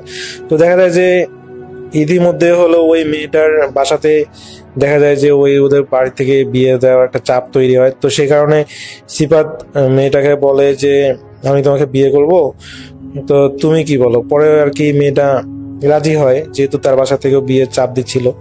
তো তারা দুজন প্রথমত তাদের পরিবারকে জানায়, বিশেষ করে মেয়েটা আগে জানায় যে সে একটা ছেলেকে পছন্দ করে এবং যখন পরিবারের লোকজন জানতে চায় যে ছেলে কি করে, তখন ওই মেয়েটা বলে যে সিফাত হচ্ছে তাদের সাথেই পড়ে। তো এটা শোনার পর সেই মেয়ের পরিবার রাজি হয় না। তো তারা আসলে তাদের মেয়েকে বেকার ছেলেকে দিতে আগ্রহী ছিল না। তো রাসেল ভাই পরবর্তীতে সেই বিয়েটা না করে দেয় এবং কোনোভাবেই সিফাতের সাথে মেয়েটাকে বিয়ে দেবে না। তো এটা সিফাত জানার পর সে খুব মন খারাপ করে এবং মেয়েটা তাকে বলে যে চলো আমরা পালিয়ে বিয়ে করি। তো রাসেল ভাই তারা দুজনে পালিয়ে বিয়ে করে, পালিয়ে বিয়ে বলতে এখানে তারা চুপি চুপি আর কি বিয়ে করে। তো বিয়ে করে প্রায় 3 মাস পর যখন মেয়েটাকে তার পরিবারে বিয়ে করার খুবই ফোর্স করতেছিল, যে মানে অন্যান্য পাত্রপক্ষ যখন তাকে দেখতে আসতেছিল, তো তখন আর কি মেয়েটা স্বীকার করে যে আমার বিয়ে হয়ে গেছে। তো এটা শুনে যেন তাদের পরিবারের লোকজনের উপর মানে আকাশ ভেঙে পড়ে, যে কি বলে একটা অবিবাহিত মেয়ে সে বলে নাকি তার বিয়ে হয়ে গেছে। তো যখন জিজ্ঞেস করে যে কার সাথে তোর বিয়ে হয়ে গেছে, কি বলে সেগুলা, তখন আর কি সেই মেয়েটা বলে দেয় যে আমার সিফাতের সাথে বিয়ে হয়ে গেছে। তো রাসেল ভাই এখানে মেয়েটার নাম হচ্ছে তন্নি। তো তন্নি বলে যে আমার সিফাতের সাথে বিয়ে হয়ে গেছে। তো এটা শুনে তো ওই তনির পরিবারের লোকজন খুবই রেগে যায় যে তুই এটা কি করেছিস, না ওখানে তোকে আমরা দিব না, তুই ওই ছেলেকে তালাক দে, মানে এগুলো আর কি মেয়েটাকে বোঝায়। কিন্তু মেয়েটা যেহেতু ছেলেটাকে অনেক সিফাতকে অনেক ভালোবেসে বিয়ে করেছে, সে কখনোই রাজি হয় না যে সিফাতকে সে ডিভোর্স দিবে বা ছেড়ে দেবে। তো রাসেল ভাই পরবর্তীতে যখন ওই তন্নি হলো কলেজে যায়, পরে সমস্ত কিছু ওই সিফাতকে বলে। ইতিমধ্যে তাদের ফোনে কথা হয়েছে, কিন্তু যখন সামনাসামনি এই সমস্ত কিছু নিয়ে ডিসকাস হয়, তখন সিফাত চিন্তা করে যে হয়তোবা যদি তন্নি এখন এখান থেকে বাসায় চলে যায়, দেখা যায় যে তার বাবা মা বা তার পরিবার কোনো একটা কিছু না কিছু একটা করবে এই ডিভোর্স করার জন্য, বা তন্নিকে ফোর্স করতে পারে। তো এই চিন্তা ভাবনা করে তো এই তন্নিকে বললো যে সিফাত বললো যে চলো আমরা আলাদাভাবে কোনো এক জায়গায় চলে যাই, যেখানে আর কি তোমারও কেউ থাকবে না আমারও কেউ থাকবে না। তো এটাতে তন্নি রাজি হয়ে যায় এবং পরবর্তীতে তারা দুজনেই সেখান থেকে রংপুর থেকে তারা আসলে বগুড়ায় চলে যায়। তো বগুড়ায় চলে যাওয়ার পর ওখান থেকেই তারা হলো দেখা যায় প্রথমত সিফাত হলো একটা বেসরকারি কোম্পানিতে চাকরি নেয়। অনেক খোঁজাখুঁজি করার পর, অনেক কষ্ট করার পর সে একটা চাকরি পায় এবং তাদের আল্লাহর রহমতে সবকিছুই ভালোভাবে চলতেছিল। তনি আসলে ঘরোয়া মানে ঘরেই ছিল এবং সিফাত বাইরে কাজ করে, তাদের ভালোই চলছিল। তো এরকম করে 6 মাস চলার পর ওই সিফাতের পরিবার আর কি সিফাতের সম্পর্কটা মেনে নেয়। তো পরবর্তীতে জানায় যে তোর বাইরে থাকার দরকার নাই, তুই বাসায় চলে আয় বউকে নিয়ে, কোনো সমস্যা নাই। তো যেহেতু সিফাতের পরিবার সবকিছু মেনে নিয়েছে, তো পরবর্তীতে দেখা যায় যে তন্নিকে সাথে নিয়ে সিফাত তাদের বাসায় যায় এবং বাসায় যাওয়ার পর তাদের সবকিছুই সুন্দরভাবে চলে। তো রাসেল ভাই তাদের বিয়ে হওয়ার এরকম পরে প্রায় 7-8 মাস চলে। তো সেই সময় তন্নির তার মার সাথে কোনো কারণে কথা বলছিল একদিন, হয়তোবা তন্নির মায়ে ফোন দিয়েছিল এবং বলেছিল যে তারা ওনাকে মেনে নিয়েছে। তো তারা সেদিন প্রচন্ড পরিমাণ খুশি হয়েছিল যে তন্নির বাবা মা এই বিষয়টাকে বা তাদের এই বিয়েটাকে মেনে নিয়েছে, তারা তো মহা খুশি। তো দেখা যায় যে তন্নির পরিবারকে, সমস্ত পরিবারকে দেখা যায় তারা দাওয়াত দেয়, সিফাতের পরিবার পক্ষ থেকে দাওয়াত দেওয়া হয়। তো পরবর্তীতে যখন দাওয়াত দেওয়া হয়, তো তন্নির পরিবারের সপরিবার চলে আসে এবং রাসেল ভাই ওই তন্নির পরিবার যেটা দেখে, উপলব্ধি করে, সেটা হচ্ছে যে তন্নিরা যেরকম অর্থ সম্পদশালী ছিল, সেই রকম অর্থ সম্পদশালী সিফাতরা ছিল না। সিফাতরা তাদের তুলনায় দেখা যায় যে অর্ধেকও হবে না, মানে বলা যায় যে তাদের থেকে কম সম্পদশালী। যদিও বা গরিব ছিল না, সিফাতরাও চলার মতো ভালো যথেষ্ট পরিমাণ সম্পত্তি ছিল, কিন্তু সেখানে আর কি তন্নিরা খুবই বড় লোক ছিল। তো সবকিছু সুন্দরভাবে চলে যাচ্ছিল এবং খাওয়া দাওয়া শেষে দেখা যায় যে তন্নির বাবা মা সপরিবার সবাই চলে যায় তাদের বাসায়, এবং পরবর্তীতে দেখা যায় যে রাসেল ভাই ওই তন্নিদের বাড়ির পক্ষ থেকে সিফাতের বাড়ির সবাইকে দাওয়াত দেওয়া হয় আসার জন্য। তো তারাও হলো সুন্দরভাবে সেখানে যা খাওয়া দাওয়া করে চলে আসে, মানে সবকিছুই স্বাভাবিক। তো রাসেল ভাই এরকম করে তাদের প্রায় একটা বছর চলে যায়, এবং এক বছর চলে যাওয়ার পর তো ওই তন্নিকে আসলে নায়ক হিসেবে নেওয়ার জন্য তন্নির মা এবং হচ্ছে তার ভাই আসে এবং তন্নিকে নিয়ে যায় 1 মাসের জন্য। তো রাসেল ভাই এই নিয়ে যাওয়ার পর 1 মাস অতিবাহিত হওয়ার পর বা 15 দিন অতিবাহিত হওয়ার পর থেকে সিফাত অনুভব করে যে তার বউ তাকে আসলে ওইভাবে তার সাথে কথা বলতেছে না, সময় দিচ্ছে না, আর তাকে এমনকি তাদের বাসায় ডাকতেছেও না। তো এরকম করে যখন করতে করতে 1 মাস চলে যায়, তো দেখা যায় যে ওই তন্নি একদম মনে হয় যে তার সাথে যোগাযোগ করা বন্ধ করে দিয়েছে। আর যদি সিফাত নিজে থেকে ফোন দেয়, তন্নি খুবই বিরক্ত হয়। তো একসময় সিফাত খুবই মানে একটা অকাটের মতো আর কি অনুভব করে যে এটা কি হচ্ছে তার সাথে, আর তন্নি 1 মাসের মধ্যে এত পরিবর্তন হলো কিভাবে। তো রাসেল ভাই এরপর হলো তন্নিকে নেয়ার জন্য ওই সিফাতের মাকে হলো পাঠানো হয়। তো সিফাতের মা যখন তন্নির পরিবারে যায়, যাওয়ার পর ওই তন্নির পরিবারের লোকজন সিফাতের মাকে প্রচন্ড পরিমাণে অপদস্থ করে। তো দেখা যায় যে সেখানে তার মা কান্না পর্যন্ত করে দেয়, এবং পরে হলো সিফাতের মা বাসায় চলে আসে এবং সিফাতকে বলে যে আমাকে এরকম করে অপমান করেছে।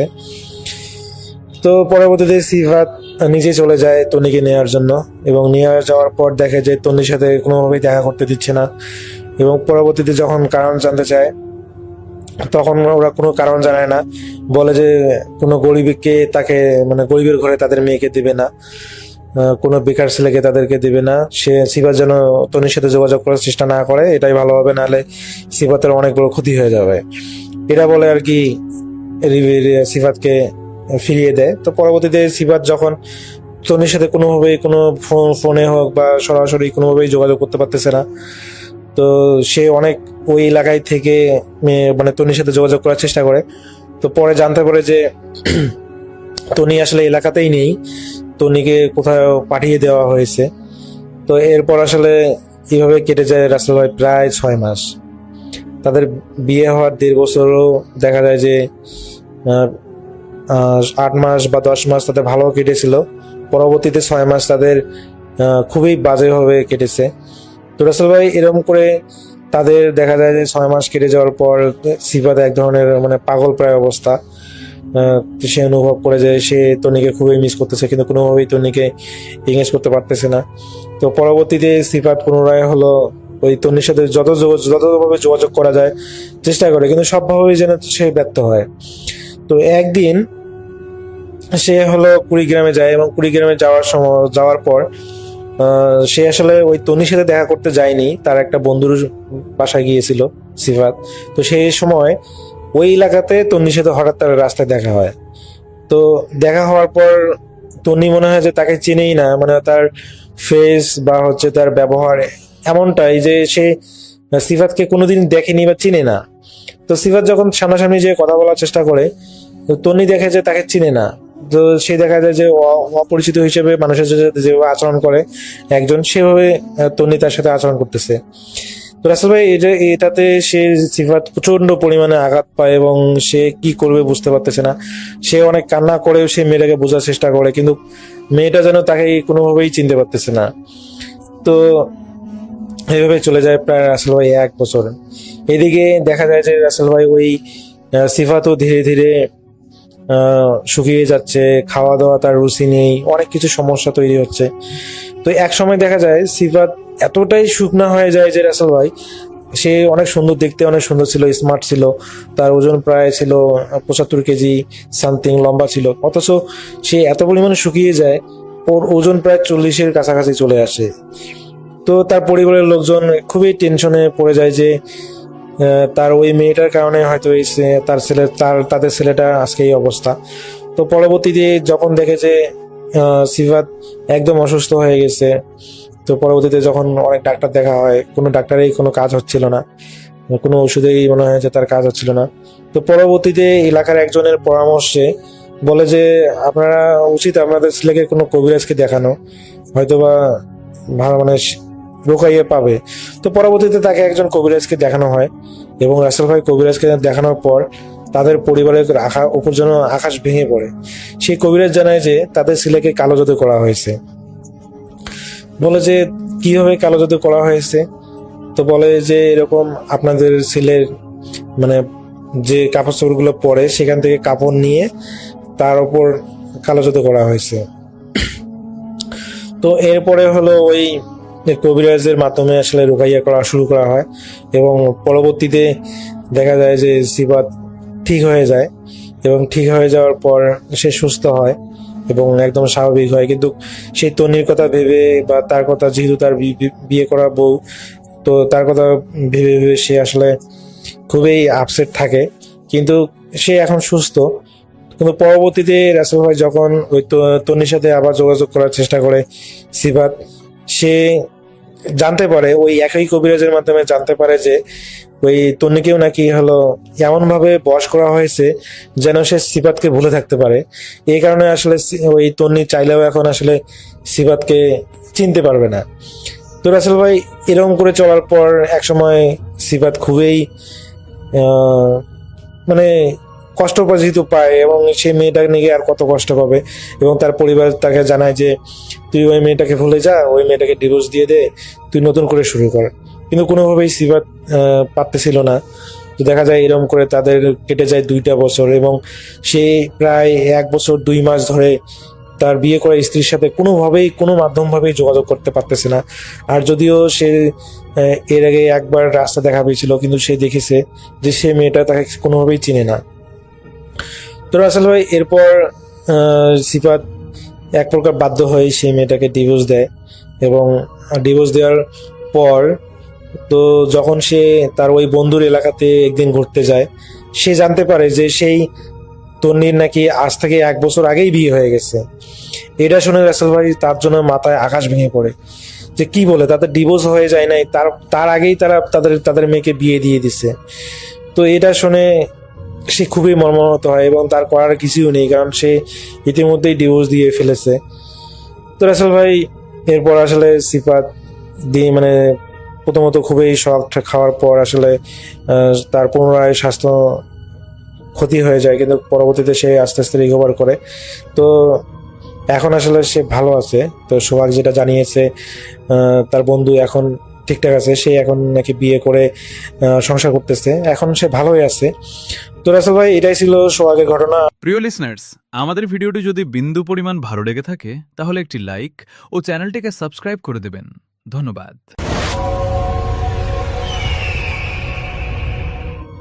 আসসালামু আলাইকুম, আপনাদের সবাইকে সাদর আমন্ত্রণ জানাচ্ছি। আমি আহমেদ বাবু। কেমন আছেন আপনারা? আশা করি সবাই ভালো আছেন। আমি আল্লাহর রহমতে ভালো আছি, আলহামদুলিল্লাহ। যে ঘটনাটি আমাদের সাথে শেয়ার করছেন রিঙ্কু, ঢাকার পলাশী থেকে। রিঙ্কু তার বন্ধু নাবিদের একটি ঘটনা আমাদের সাথে শেয়ার করেছেন। তিনি আমাকে অনুরোধ করেছেন আমি যেন আমার মতো করে ঘটনাটা আপনাদের কাছে প্রেজেন্ট করি।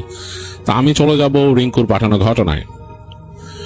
2012 সালের কথা। রিঙ্কুর বন্ধু নাবিদ তখন আমাদের নেইবারিং কোন একটা কান্ট্রিতে পড়াশোনা করতে যায় এবং মোটামুটি তার ভালোই লাগছিল সেখানে পড়াশোনা করতে। খোঁজ খবর নিয়ে গিয়েছেন যেখানে তাদের ইউনিভার্সিটি, সেটা খুব কোয়াইট একটা এলাকা এবং চারিপাশে খুব ন্যাচারাল এনভায়রনমেন্টে ছাওয়া।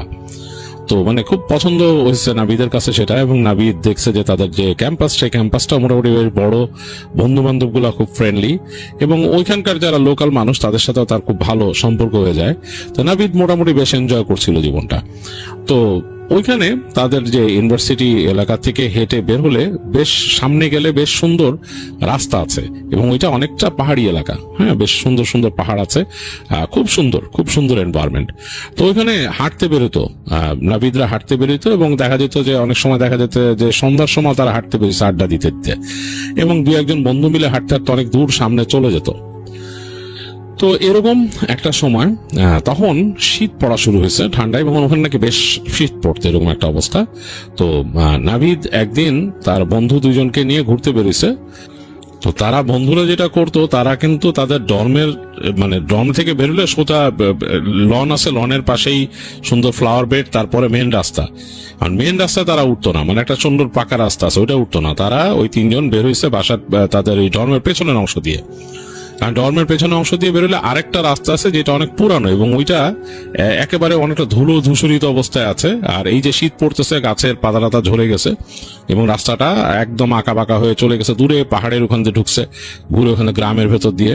তো ওইখানকার তাদের যে লোক আছে ওখানে কাজ করে, যারা কেয়ারটেকার, তারা বলছে যে এই জায়গার সোজা দিয়ে একদম ওদিকে গেলে হাওয়েলি আছে, পুরোনো হাওয়েলি, আর ওইটাতে মানুষজন ভয় পায়। ওখানে হাওয়েলিতে এখন মানুষ থাকে না, তো ওই জায়গা খুবই ডেঞ্জারাস।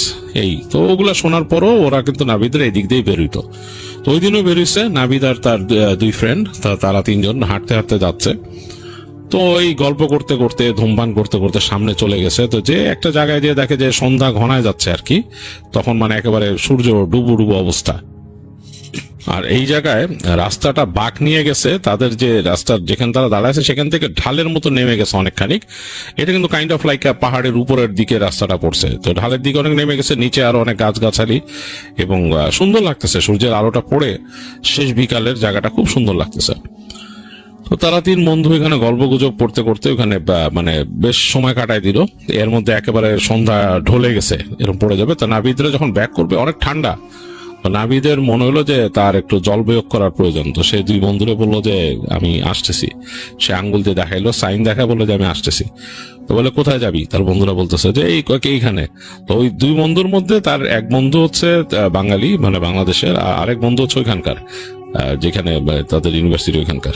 তো স্যার যা, তোরা হাসাহাসি করতেছে নাবিদকে নিয়ে। নাবিদ আর কথা না বলে সে ঢুকে গেছে ওখানে গাছগাছালির মধ্যে দিয়ে। তো দেখতেছে যে বন্ধুরা হাসতেছে তখনও, এবং এমনকি যে তার যে ক্লোজ ফ্রেন্ড যে বাংলাদেশের, সে ওখান থেকে পাশ থেকে ছোট ছোট ইট টোকাই নিয়ে ওকে মারতেছে, ছুঁড়ে মারতেছে, ঠাস ঠাস করে মারতেছে। তো নাবিদ বুঝলো যে এখানে দাঁড়াইলে সমস্যা আছে, তারা ডিস্টার্ব করবে তার ফ্রেন্ডরা। আর ওই ওখানকার লোকাল ফ্রেন্ডটাও অনেক দুষ্ট, সেইটা ওইটা বলতেছে, আবার বলতেছে যে তাকে যে মানে তোর কথা বলবো সবাই, যে তুই গেলেই এরকম জল বিয়োগ করতে যায় সেদিক ওদিক।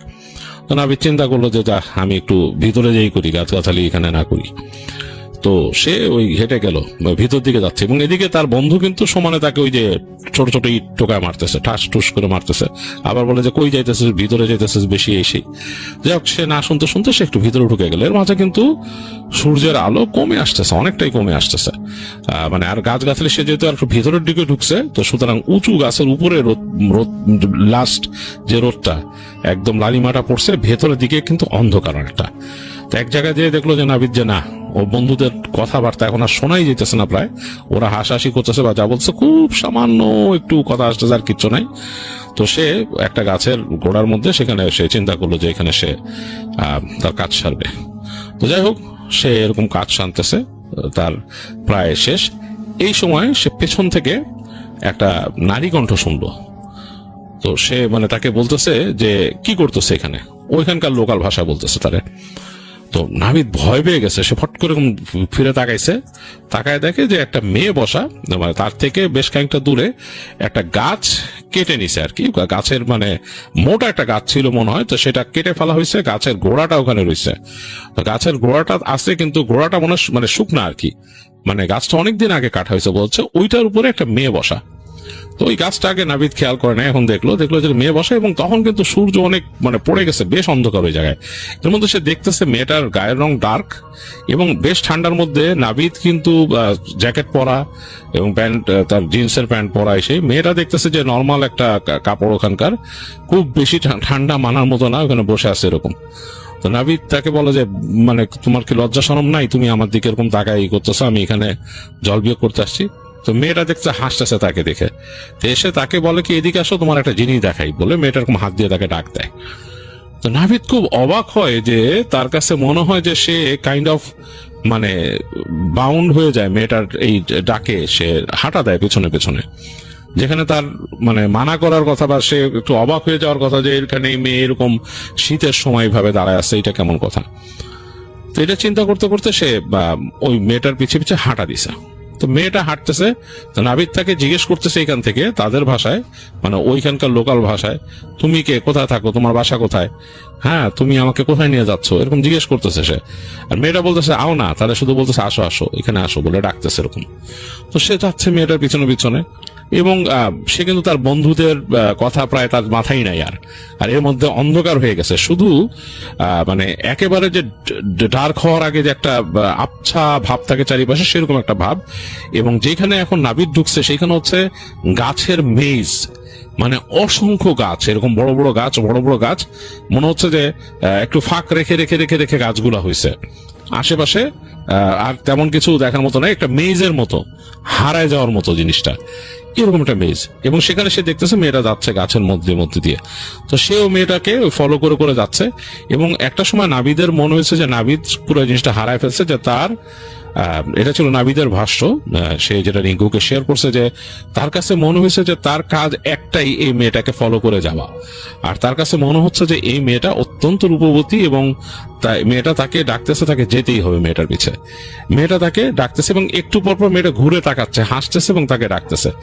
এবং এই অন্ধকারের মধ্যেও সে দেখতেছে যে মেয়েটার চুল দুই পাশ থেকে এরকম ছাড়া, এবং চেহারাটার সে একটা মানে বুঝতে পারতেছে, চেহারাটা ছাঁচ বুঝতে পারতেছে।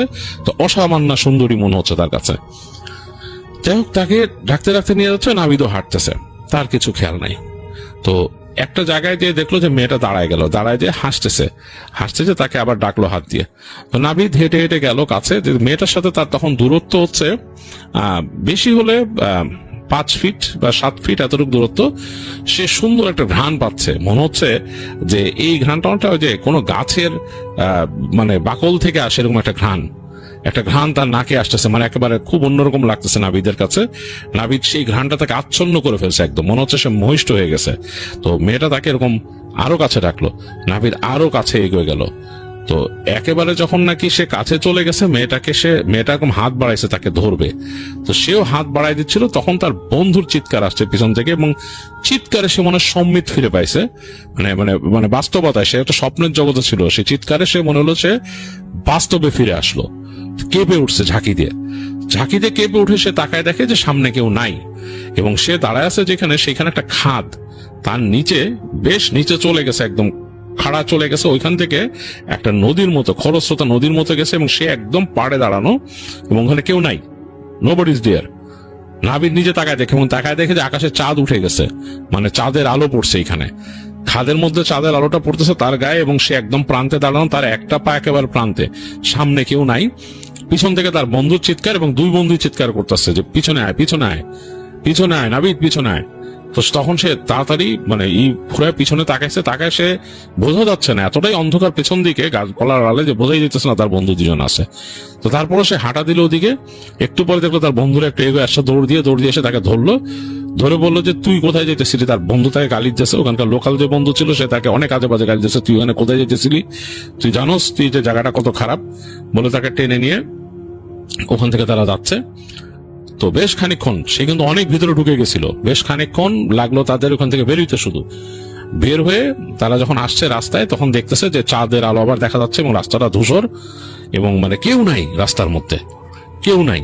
তো তারা হেঁটে হেঁটে তারা নাবিদকে নিয়ে গেল। নাবিদ মনে হলো একটা ঘোরের মধ্যে আছে, মনে হচ্ছে যে একটা পুরা ঘোরের মধ্যে নাবিদ, এবং নাবিদকে নিয়ে গেল, নাবিদকে নিয়ে যে তাড়াতাড়ি ওই তারা ঢুকলো তাদের ওই ডর্মের মধ্যে, ঢুকে তারা ভিতরে নিয়ে গেল তাদের রুমে, এবং ঠান্ডা তখন বেশ ঠান্ডা, এর মধ্যে তারা ওখানে হিটার চলতেছে, এসে নাবিদকে রুমের মধ্যে নিয়ে তার ওই বন্ধু মানে তার সাথে থাকতে হচ্ছে, তার রুমের মধ্যে থাকতে হচ্ছে তার ওই বাংলাদেশি ফ্রেন্ডটা, আর ওখানকার লোকাল ফ্রেন্ড যে সেও আসে ওই দিন, বলতেছে যে তোর কি হয়েছিল, তুই কই গেছিলি, ওখানে কেন গেলি, কার ডাকে গেলি?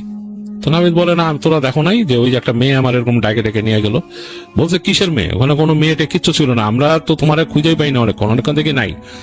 তারপরে আমরা তোমার খুঁজতে খুঁজতে যখন মানে একদম হয়ে গেছি, তখন দেখি তুমি এখান থেকে বের হয়ে গেছো, মানে এই গাছপালার থেকে বের হয়ে তুমি খাদের দিকে যাইতেছো, ওদিকে একদম হাত বাড়াই দিয়ে খাদের দিকে যাইতেছো। ওই সময় তো ডাক না দিলে তুমি একদম তলে, খাদের তলে পড়তো ওখান থেকে। তো ওই বাঙালি ফ্রেন্ডরা বলে যে কি তুই কি করতেছিলি বেটা, আর ওখান থেকে ওই বন্ধুরা বলে যে তোর কি মাথা ঠিক আছে, তুই যে এরকম ওখানে গেছিস, ওই জায়গা খারাপ, ওই জায়গা ওই জঙ্গলটাই খারাপ বেশি। যাই হোক ও আর কিছু বলে না, নাবিদ চুপ করে যায়, নাবিদ বলে যে আমি জানি না। তো যাই হোক রাতের বেলা নাবিদকে তারা বলে মানে এরকম আর যাইস না ওদিকে, এই সেই এনতেন, আর তারা ঘুমায়, বলে ভয় পাইস নাই, সেই বলে টুলে ঘুমায় যায়, মানে রাতের বেলা নাবিদের ফ্রেন্ডও ঘুমায়, নাবিদ ঘুমায়, আর ওই ফ্রেন্ড চলে যায় তার মতো আরেক ফ্রেন্ড যেটা আছে। তো রাতে ঘুমাইছে নাবিদ আর নাবিদের ফ্রেন্ড রুমের মধ্যে, দুইজনের দুইটা বেড দুই পাশে, এবং তাদের দরজাটা এই সাইডে, এবং দরজা দিয়ে বেরোলে এখানে একটা করিডোর, আর রুমের মধ্যে হিটার চলতেছে, বেশ ঠান্ডা। তো নাবিদ কিন্তু ঘুমাই গেছিল, তার জানি কেমন জানি একটা চোখের মধ্যে একটা ঘুম ঘুম ভাব সারাক্ষণ লেগে আছে, কারণ ওখান থেকে আসার পর থেকে তো সে ঘুমাই গেছিল।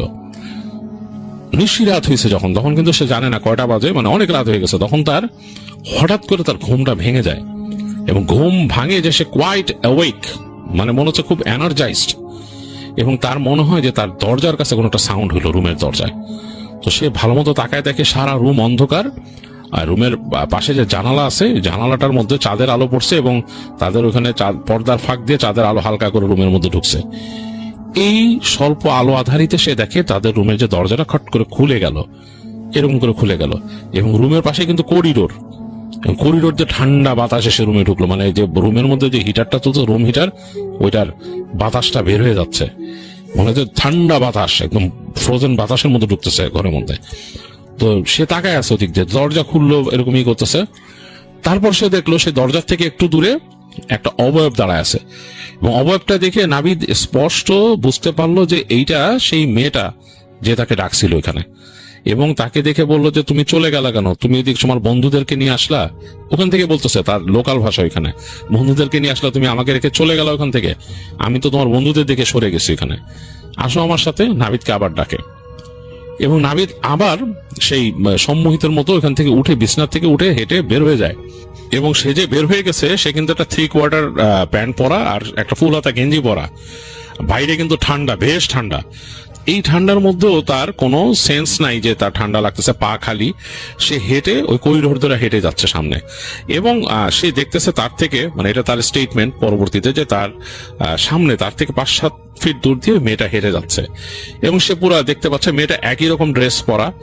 সে তখন মানে ওখান থেকে সে তার বর্ণনা অনুযায়ী যে মেয়েটা মনে হচ্ছে অনেক পুরনো আমলের কোনো ড্রেস পরা, যেটা নাকি বর্তমানের মেয়েরা পরে না এরকম, এবং মেয়েটার গায়ের রং ডার্ক, বেশ ডার্ক, চুলগুলো লম্বা লম্বা ছেড়ে দেওয়া।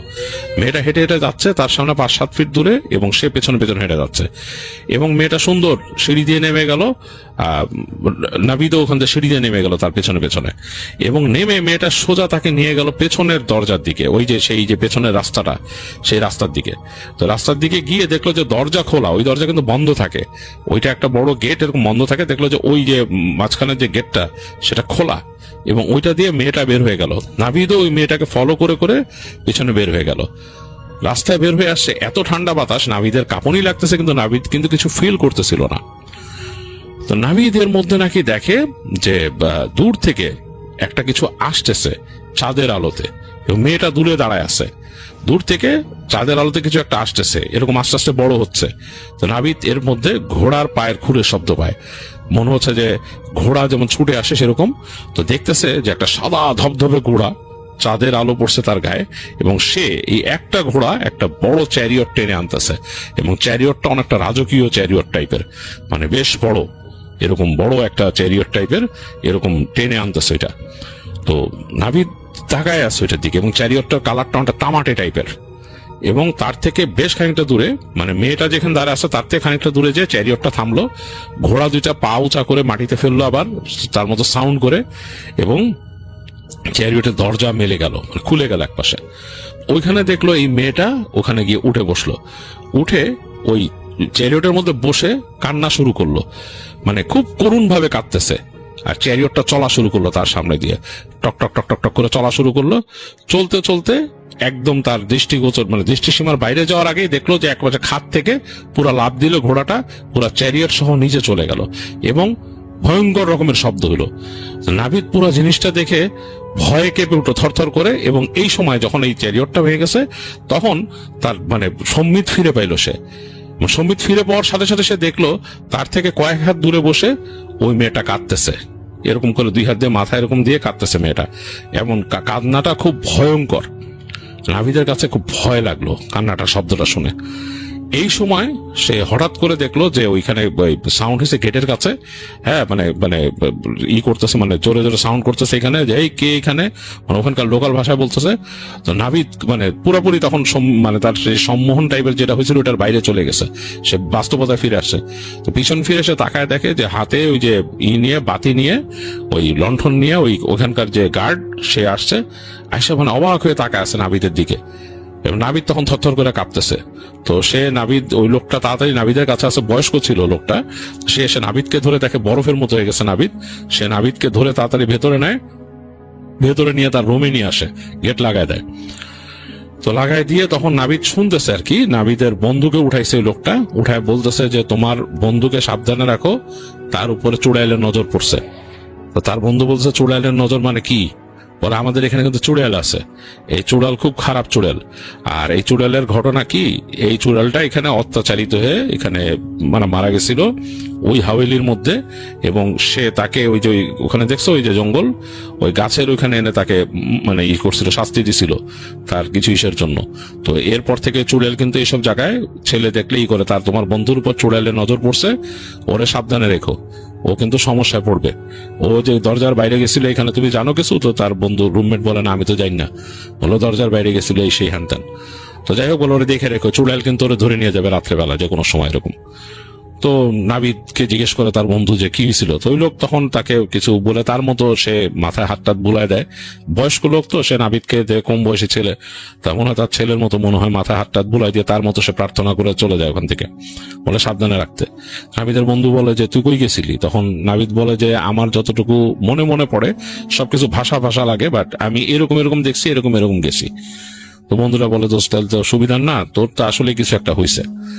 এবং নাভিদ বলে যে হ্যাঁ আমার আসলে ভয় লাগতেছে এখন। তো রাতের বেলা নাভিদ ঠিক মতো ঘুমাইতে পারে না, সে জাগনা থাকে, এবং এরপর প্রতি রাতেই নাকি নাভিদের রুমের মধ্যে এরকম নক করতে, এবং নাভিদের বন্ধুও বলে শোনা শুরু করছে এই নক। তো এরকম যখন কয়েকদিন হয়েছে তখন নাভিদের বাবা মাকে তার বন্ধু বলছে দেশে ফোন করে যে ওর তো এরকম এরকম অবস্থা, ওরে দেশে নেন আন্টি, ও এখানে কিন্তু সমস্যায় পড়বে। তো নাভিদের বাবা মা নাকি তখন ডিসাইড করে নাভিদকে দেশে আনবে, এবং নাভিদকে দেশে আনার ব্যবস্থা করে। যাই হোক নাভিদকে দেশে নিয়ে আসে। তো দেশে আনার পর নাভিদ আসলে ওই জিনিসটা ওইভাবে হয় নাই, বাট তার ছাদের মধ্যে সেরকম শব্দ পাইতো, তার ছাদের মধ্যে কেউ নুপুর পরে হাঁটতেছে ইত্যাদি ইত্যাদি। তো তখন তার বাবা মা তাকে একটা বড় আলেমের কাছে নিয়ে যায় বাংলাদেশে, এবং সেখানে নিয়ে তাকে ঝাড়ায় দোয়া করায়। এবং সেই আলেম বলেন যে, আলেম মানে একজন হুজুর আর কি, যিনি ছিলেন ওখানে, তো তিনি বলেন যে ছেলেটাকে ওইখানে হয়তো কোনো খারাপ জিন ছিল, ফিমেল জিন, অনেক বছর ধরে ওইখানে আছে, এবং সে হয়তো ওখানে গেছিল এবং তাকে এমন একটা সময় তাকে দেখছে বা তার উপর নজর দিয়েছিল যেটা মানে সে তো মানে এই সময় না, আর প্রকৃতির মধ্যে সম্ভবত ওর কাছে জিজ্ঞেস করছে সবকিছু। নাভিদ তখন বলছে যে এরকম এরকম হয়েছিল। তখন বলো ওই যে সে যে গাছের ওখানে জল বিয়োগ করতে গেছে ওই সময় তার উপর নজর দিছিল, এবং ওকে হয়তো ওখানেই নিয়ে যেতে চাইছিল বা ওকে কিছু করতো আর কি। সম্ভবত প্রথম দিন হয়তো ফেলেই দিত ওকে খাত থেকে, বা পরেও তাকে কোনো ক্ষতি করতো। যাই হোক তো ওদের তো আবার আত্মীয় স্বজন থাকে বিভিন্ন জায়গায়, লতায় পাতায় থাকে, তো দেশেও ওদের মধ্যে কিছু করতে পারে। তো তিনি তখন নাবিদকে ঝেড়ে দেন এবং তাকে বলেন যে বলে যে এরকম এরকম আপনারা নামাজ কালাম পড়বেন, ওকে এরকম ভাবে ঝাড়বেন, আর ওই রং টাইম গুলাতে যেতে দিবেন না। আর ওই ছাদে নুপুরে শব্দ টব্দ পাওয়া যায় আপনাদের, বাসাটাকে বন্ধ করার ব্যবস্থা করবেন, অথবা আমি একসময় করাই দিব কাউকে দিয়ে। তো নাবিদের বাবা মা ওই হুজুরের শরণাপন্ন হন। তিনি একসময় মানুষ পাঠায় তার বাসায় দোয়া দুরূদ বন্ধ করে দেন এবং তার বাবা মাকে বলেন যে বাসায় জোরে জোরে সূরা তেলাওয়াত করে নামাজ পড়বেন সব সময়। যখনই তেলাওয়াতের সময় থাকবে, আপনারা জানেন যে জোহর আর আসরে জোরে তেলাওয়াত করে না, বাট ফজরের সময়, ইশার সময়, মাগরিবের সময় জোরে তেলাওয়াত করে নামাজ পড়বেন, সূরা বাকারা পড়বেন ওই সময়। তো এটাতে আপনার বাসার মধ্যে খারাপ জিনিস প্রবেশ করবে না। বাসায় ঢোকার সময় সালাম দিয়ে ঢুকবেন, আর ডান পা দিয়ে ঢুকবেন সব সময়। এই তো, আর বিসমিল্লাহ বলে দরজার লক লাগাবেন, ইনশাল্লাহ কিছু হবে না আপনাদের বাসায়। এইভাবে বাসাটাকে সেফ রাখতে হবে। আর বাসার মধ্যে তো উল্টাপাল্টা জিনিস হয়তো আপনারা করেন না, আপনাদের দেখেই বোঝা যায়। তো নাবিদের বাবা মা তো বলে হ্যাঁ এটাই। তো এরপর থেকে ওইভাবে পালন করছে এবং নাবিদ এরপরে পড়াশোনা বাকিটা কমপ্লিট করে দেশেই, তার বাবা মা আর ওখানে রাখে নাই তাকে, এখানেই শেষ করছে বাংলাদেশে পড়াশোনা শেষ করে তারপর সে তার বাবার ব্যবসায় জয়েন করে, সেখানে সে ভালোই আছে, ভালোই এখন তার জীবন চলছে। তো এই ছিল নাবিদের ঘটনা।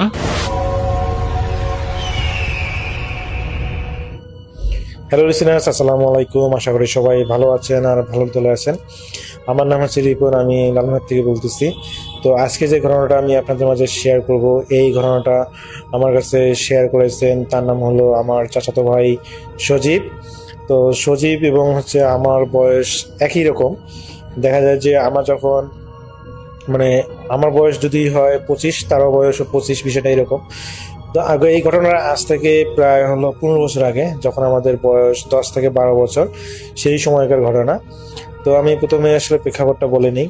আমাদের এলাকাটা হচ্ছে একটা বিলের উপর, মেইন রোডের পাশে আমাদের বাসা। তো দেখা যায় যে আমার ছোটবেলায় যখন আড্ডা দিতাম আমরা বন্ধু বান্ধবদের সাথে, আমাদের একটা পুরো গ্রুপ ছিল। সেই গ্রুপে বিশেষ করে নাম হচ্ছে সবুজ, তারপর সজীব, আমার নাম হচ্ছে রিপন, তারপর হলো রাকিব, এরকম আমাদের প্রায় হলো 7-8 জন একটা ছিল। তো আমরা দেখা যায় সেই সময় প্রচুর পরিমাণ ক্রিকেট খেলাধুলা করতাম। দেখা যায় যে অনেক সময় ক্রিকেট খেলতাম, বা হচ্ছে সেই সময় আমরা হলো বৌসি, গোল্লা চুট, আরো অনেক ধরনের আমরা হলো খেলাধুলা করতাম। তো এই ঘটনাটা ঘটে, তো ওরা আসলে একটু সবাই মিলে আমরা যখন আড্ডা দেই, তো আমিও রেগুলার আড্ডা দিতাম, কিন্তু কোনো একটা কারণে আমি সেদিন আসলে ওদের সাথে আড্ডা দিতে যাইনি। আর এই ঘটনা সেদিনই ঘটে তাদের সাথে, একটা ভৌতিক ঘটনা। তো এটা আমাদের আসলে ছোটবেলার একটা গ্রামের ভয়ানক ঘটনা বলা যায়। তো ওরা হলো ওই আমাদের যে বিলটা আছে সেটা নাম হলো নামরির বিল। তো দেখা যায় যে এখানে প্রচুর পরিমাণ চতুর্পাশে আজ থেকে, এখন আসলে ওই রকম নাই, আগে সেখানে আজ থেকে 15 বছর আগের পরিবেশ আর এখনকার পরিবেশটা একদম ভিন্ন। তো 2015 সালের ওইদিকে, 2005 সাল কি, আমি আসলে এক্স্যাক্টলি বলতে পারতেছি না, 2010-এর ওইদিকে। তো দেখা যায় যে ওই সময়ে ওই নামরি বিলের চতুর সাইডে লেবুর গাছ ছিল, প্রচুর পরিমাণ লেবুর গাছ ছিল। তো দেখা যায় যে অনেক মানুষ এই লেবু নেওয়ার জন্য বা লেবু চুরি করার জন্য আসলে ওই নামরি বিলে যেত এবং আসলে ওই লেবু নিয়ে আসতো। তো ওই নামরি বিলে অনেক আগের থেকেই, আমার ছোটবেলায় আমি জন্মের আগের থেকেই ওখানে আসলে ওই বিলটা অনেক বড়। তো ওখানে প্রতিবারে মাছ কন্ট্রাক্টে ছাড়া হয় এবং এখন পর্যন্ত এটা যেহেতু সরকারি বিল, তো কন্ট্রাক্টে মাছ ছাড়ে। তো এই বিলে দেখা যায় যে চতুর্পাশে সরকারিভাবেই অনেক লেবুর গাছ, প্রচুর পরিমাণ লেবুর গাছ লাগানো হতো। তো আমরা আসলে ওইদিকে আড্ডা দিতাম ওই লেবুর ছেঁড়ার উদ্দেশ্যে। দেখা যায় যে গরমের দিনে আমরা ওই লেবু নিয়ে এসে শরবত করে খেতাম। তো এরা, এই যে আমার ভাই, চাচাতো ভাই সজীব এবং তার বন্ধুরা সহ, তারা একদিনও সেই বিলে যায় এবং বিলে যাওয়ার পর তারা হলো তাদের প্রচন্ড অনেকগুলো লেবু নিয়ে আসে যতটুকু প্রয়োজন। তো লেবু ছিঁড়ে নিয়ে আসার পর তারা কি করে, ওই লবণ এবং মরিচ দিয়ে আসলে সেই লেবুগুলা ঝালাইয়া খায়। তারা আসলে সবগুলো হয়তো খায় না, কিন্তু অনেকগুলো নষ্ট করে, যতটুকু খাওয়া দরকার ততটুকু তারা খায়। তো আসলে এরপরে তারা ওই একটা কথা রাসেল ভাই, ওই বিলের পাশে একটা হলো মন্দির আছে এবং ওই মন্দিরের সাথে একটা শ্মশানও আছে। তো ওই শ্মশানে তো দেখা যায় যে আমাদের এদিকে যত হিন্দু আছে সমস্ত হিন্দুগুলো সেখানে আসলে ওই বিভিন্ন উৎসব পালন করে। ওই নদীর পাড়ে হলো যে মন্দিরটা আছে সেখানে তারা উৎসব পালন করে। তো ওইখানে দেখা যায় যে ওরা হলো উৎসব পালন করার পর অনেক কিছু ওই মূর্তির সামনে রেখে যায়, এবং সেই সাথে তারা হলো অনেকগুলো মূর্তি আবার দেখা যায় যে ওই সামনে যে বিল আছে সেই বিলের মধ্যে আসলে ওই আদা পানিতে আর কি তারা মূর্তিগুলোকে রেখে যায়। তো এরা কি করে ওই লেবু খাওয়ার পরে পরে হলো ওই মূর্তিগুলোকে তারা ভেঙে ফেলে, মানে মজার ছলে হোক বা না বুঝে হোক সেই মূর্তিগুলোকে ভেঙে ফেলার পর তো যেখানে ওই হিন্দুরা আসলে এসে উৎসব পালন করে যে জায়গাটা মন্দিরের সামনে যে জায়গাটা তারা সেখানে আসার পর তো ওরা হলো কি করে ওই যে মানে আমাদের গ্রুপে একজন শয়তান টাইপের একটা বন্ধু আছে, সঙ্গত কারণে তার নামটা আমি বলতেছি না। তো ওই কি করে ওই আসলে ওই মন্দিরের সামনে প্রসাব করে দেয়। তো ও দেখা যায় যে ওই আমার চাচাতো ভাই এবং বাকিরাও আর কি একে একে সবাই প্রসাব করে দেয়। তো রাসেল ভাই এই প্রসাব করে দিয়েই তারা আসলে থেমে থাকেনি। তারা বাড়ি আসার পথে দেখা যায় আমাদের বাসার থেকে ওই বিলটার দূরত্ব প্রায় 1 কিলোমিটার। তো তারা ওই বিলটা এবং আমাদের বাসার মাঝামাঝি জায়গায় আরো একটা ছোট্ট করে একটা মন্দির আছে। টোটাল ওই নদীর হলো ওই বিলটার পাড়ের উপরে একটা হলো মন্দির আছে, এবং আমাদের বাড়ির এবং হলো বিলের মাঝামাঝি জায়গায় একটা ছোট্ট করে মন্দির আছে। তো এটাতে আসলে কম আয়োজন করা হয় কম।